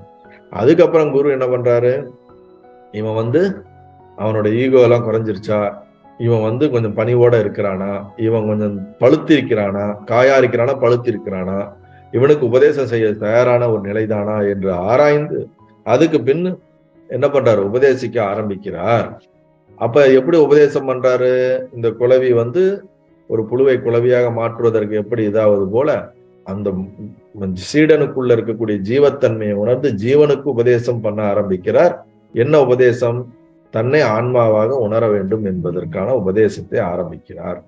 அப்படி சொல்லும் பொழுதுதான் இந்த பிறப்பு இறப்பு அது தீராத சுழற்சிங்கிறத சொல்லி முடிக்கிறாரு. அதுக்கப்புறம் இவன் என்ன கேட்கிறான், குரு சொல்றாரு வந்து, தன்னையும் தனக்கு ஆதார தலைவனையும் கண்டானால் அப்படின்ற போல நீ யாருன்னு தெரிஞ்சுக்கோ, ஈஸ்வரன் யாருன்னு தெரிஞ்சுக்கோ, 2 பேரும் ஒண்ணுதாங்கிறத தெரிஞ்சுக்கோ, இப்படி தெரிஞ்சுட்டேன்னா உனக்கு எந்த பிரச்சனையும் இல்லை அப்படிங்கிறத சொல்றாரு. உடனே சீடன் என்ன கேட்கிறான், எனக்கு என்ன அவ்வளவு முட்டாளுன்னு நினைச்சிட்டீங்களா, என்னை பத்தி எனக்கு தெரியும், இருக்கிறது உடம்பு தானே, இதுல தெரியாதவங்க யாரு இருப்பாங்க, ஆனாலும் நீங்க கேட்கறதுல ஏதோ ஒரு கேள்வியில ஒரு அர்த்தம் இருக்குது, அதனால எனக்கு இந்த பிறந்து ஆகும், என்னை பத்தி எனக்கு தெரிஞ்சாலும் திருப்பி திருப்பி எல்லாம் பிறந்து இறந்து வாழ்றோம், அதனுடைய சூட்சமம் என்ன எனக்கு சொல்லி அருளுங்கன்னு பணிவோட கேட்கிறான். அதுக்கப்புறம் தேகம் வேற தேகி வேற, நீ உடம்பு கிடையாது, உடம்புக்குள்ள இருக்கிறவன் நீ தான் அப்படிங்கறத கண்டுபிடிங்கிறாரு. இந்த சீடர் என்ன சொல்றாரு, இருக்கிறது ஒரு உடம்பு தான், இதுல தேகம் வேற தேகி வேற, வேற ஒரு ஆள் இருக்கானா, அப்படி இருக்கிறானா அவனை பத்தி எனக்கு சொல்லுங்க அப்படிங்கிறாரு. உடனே ஜாக்கிர சொப்ன சுசுப்தி இதுல இருக்கிறது யாரு, நீ வெறும் உடம்புனா இதுல அனுபவிக்கிறது யாருங்கிற கேள்வி கேட்கிறாரு. அந்த கேள்வி கேட்ட உடனே சீடன் என்ன நினைக்கிறான், கரெக்டு, நீங்க சொல்ற மாதிரி நான் ஆராய்ஞ்சு பார்க்கும்போது இந்த உடம்பு எல்லா இடத்துக்கும் போறது இல்ல, ஒவ்வொரு இடத்துல வெவ்வேறு அனுபவம் இருக்குது, மனசுல தோன்றி மறையுது, ஒவ்வொரு உணர்வுகள் இருக்கு, சில நேரத்துல இல்லாம போயிடுறேன், டீட்டெயிலா எக்ஸ்பிளைன் பண்ணுங்க குருஜி அப்படின்னு சொல்லி குருவிட்ட வேண்டி பிரார்த்திக்கின்றான். இதோட நம்ம இன்றைய கிளாஸை நம்ம என்ன பண்ணுவோம், நிறைவு செய்வோம். இதுக்கப்புறம் குரு அதுக்கு அடுத்து என்ன உபதேசம் சொல்ல ஆரம்பிக்கிறாரு, எதை பத்தி சொல்ல ஆரம்பிக்கிறாரு, அதுல இருந்து இவன் என்ன கேள்வி கேட்கிறான், என்ன மாதிரி டவுட் உள்ள போகுது, இதை எந்தெந்த மாதிரி ஆங்கிள் அவர் எக்ஸ்பிளைன் பண்ண ஆரம்பிக்கிறாருங்கிறத நம்ம அடுத்த கிளாஸ்ல தொடருவோமா. ஸோ அந்த பாட்டு தன்னையும் தனக்கு ஆதார தலைவனும் அந்த ரொம்ப முக்கியமான ஒரு பாட்டு. திருமந்திரத்துல கூட ஒரு பாட்டு வரும், அதாவது 8ஆம் தந்திரத்துல 2355வது பாடல்ல வந்து திருமூலர் பாடியிருப்பாரு, தன்னை அறிய தனக்கு ஒரு கேடில்லை, தன்னை அறியாமல் தானே கெடுகின்றான், தன்னை அறியும் அறிவை அறிந்தபின் தன்னையே அச்சிக்க தான் இருந்தானே அப்படின்னு ஒரு பாடல் இருக்கு. சேம் இதே மீனிங் தான், உன்னை அறிஞ்சுக்கிட்டேன்னா உனக்கு எந்த ஒரு பிரச்சனையும் கிடையாது, உன்னை நீ அறியாததுனாலே உனக்கு கேடு விளைவித்துக்கிற, உன்னை அறிஞ்சுக்கணுன்ற அறிவை நீ உன்னை அறிகின்ற நீனு நினைக்கிற அந்த அறிவுக்கு பின்னால் இருக்கக்கூடிய ஆதார அறிவை நீ அறிஞ்சுக்கிட்டேன்னா அதுக்கப்புறம் ஒண்ணுமே இல்லை, அவ்வளவுதான், முடிஞ்சு போச்சு, நீ தான் அந்த ஆத்மஸ்வரூபம், நீ தான் அந்த அறிவு சொரூபமாக இருக்கிறாய், ஒளி வடிவமாக இருக்கிறாய் என்பதெல்லாம் அந்த பாடல்ல நமக்கு சொல்லுகிறார். அந்த மாதிரி நிறைய இருக்கு, பகவத்கீதையில கூட இதே விஷயங்கள் பல இடங்கள்ல சொல்வது உண்டு. சோ அந்த பாடல்கள், இது எல்லா பாடல்களையும் படிங்க, பாராயணம் பண்ணுங்க, அதுக்கான அர்த்தங்களை ஞாபகம் வச்சுக்கோங்க. தமிழ்ல தான் இருக்கு, ரொம்ப எளிமையான தமிழ்ல தான் இருக்கு, ரொம்ப எளிமையா விளக்கம் கொடுத்துட்டு இருக்காங்க. ஸோ இதோட நம்ம இன்றைய இந்த கைவல்ய நவநீத வகுப்பு இந்த பாடலோடு நாம் நிறைவு செய்வோம். உங்களுடைய புஸ்தகத்துல எத்தனாவது பாடல்னு தெரியல, என்னோட புஸ்தகத்துல 24வது பாடலாக காட்டுகிறது. பாராயணம் 7 பாடலோட சேர்ந்து 24வது பாடலா வரும். தத்துவ விளக்கப்படலம் மட்டும் அப்படின்னா 7 பாடல்களை கழிச்சுட்டா 17வது பாடலா இருக்கும்னு நினைக்கிறேன். 17வது பாடலோட நம்ம இப்ப நிறைவு செய்கின்றோம். நல்லது.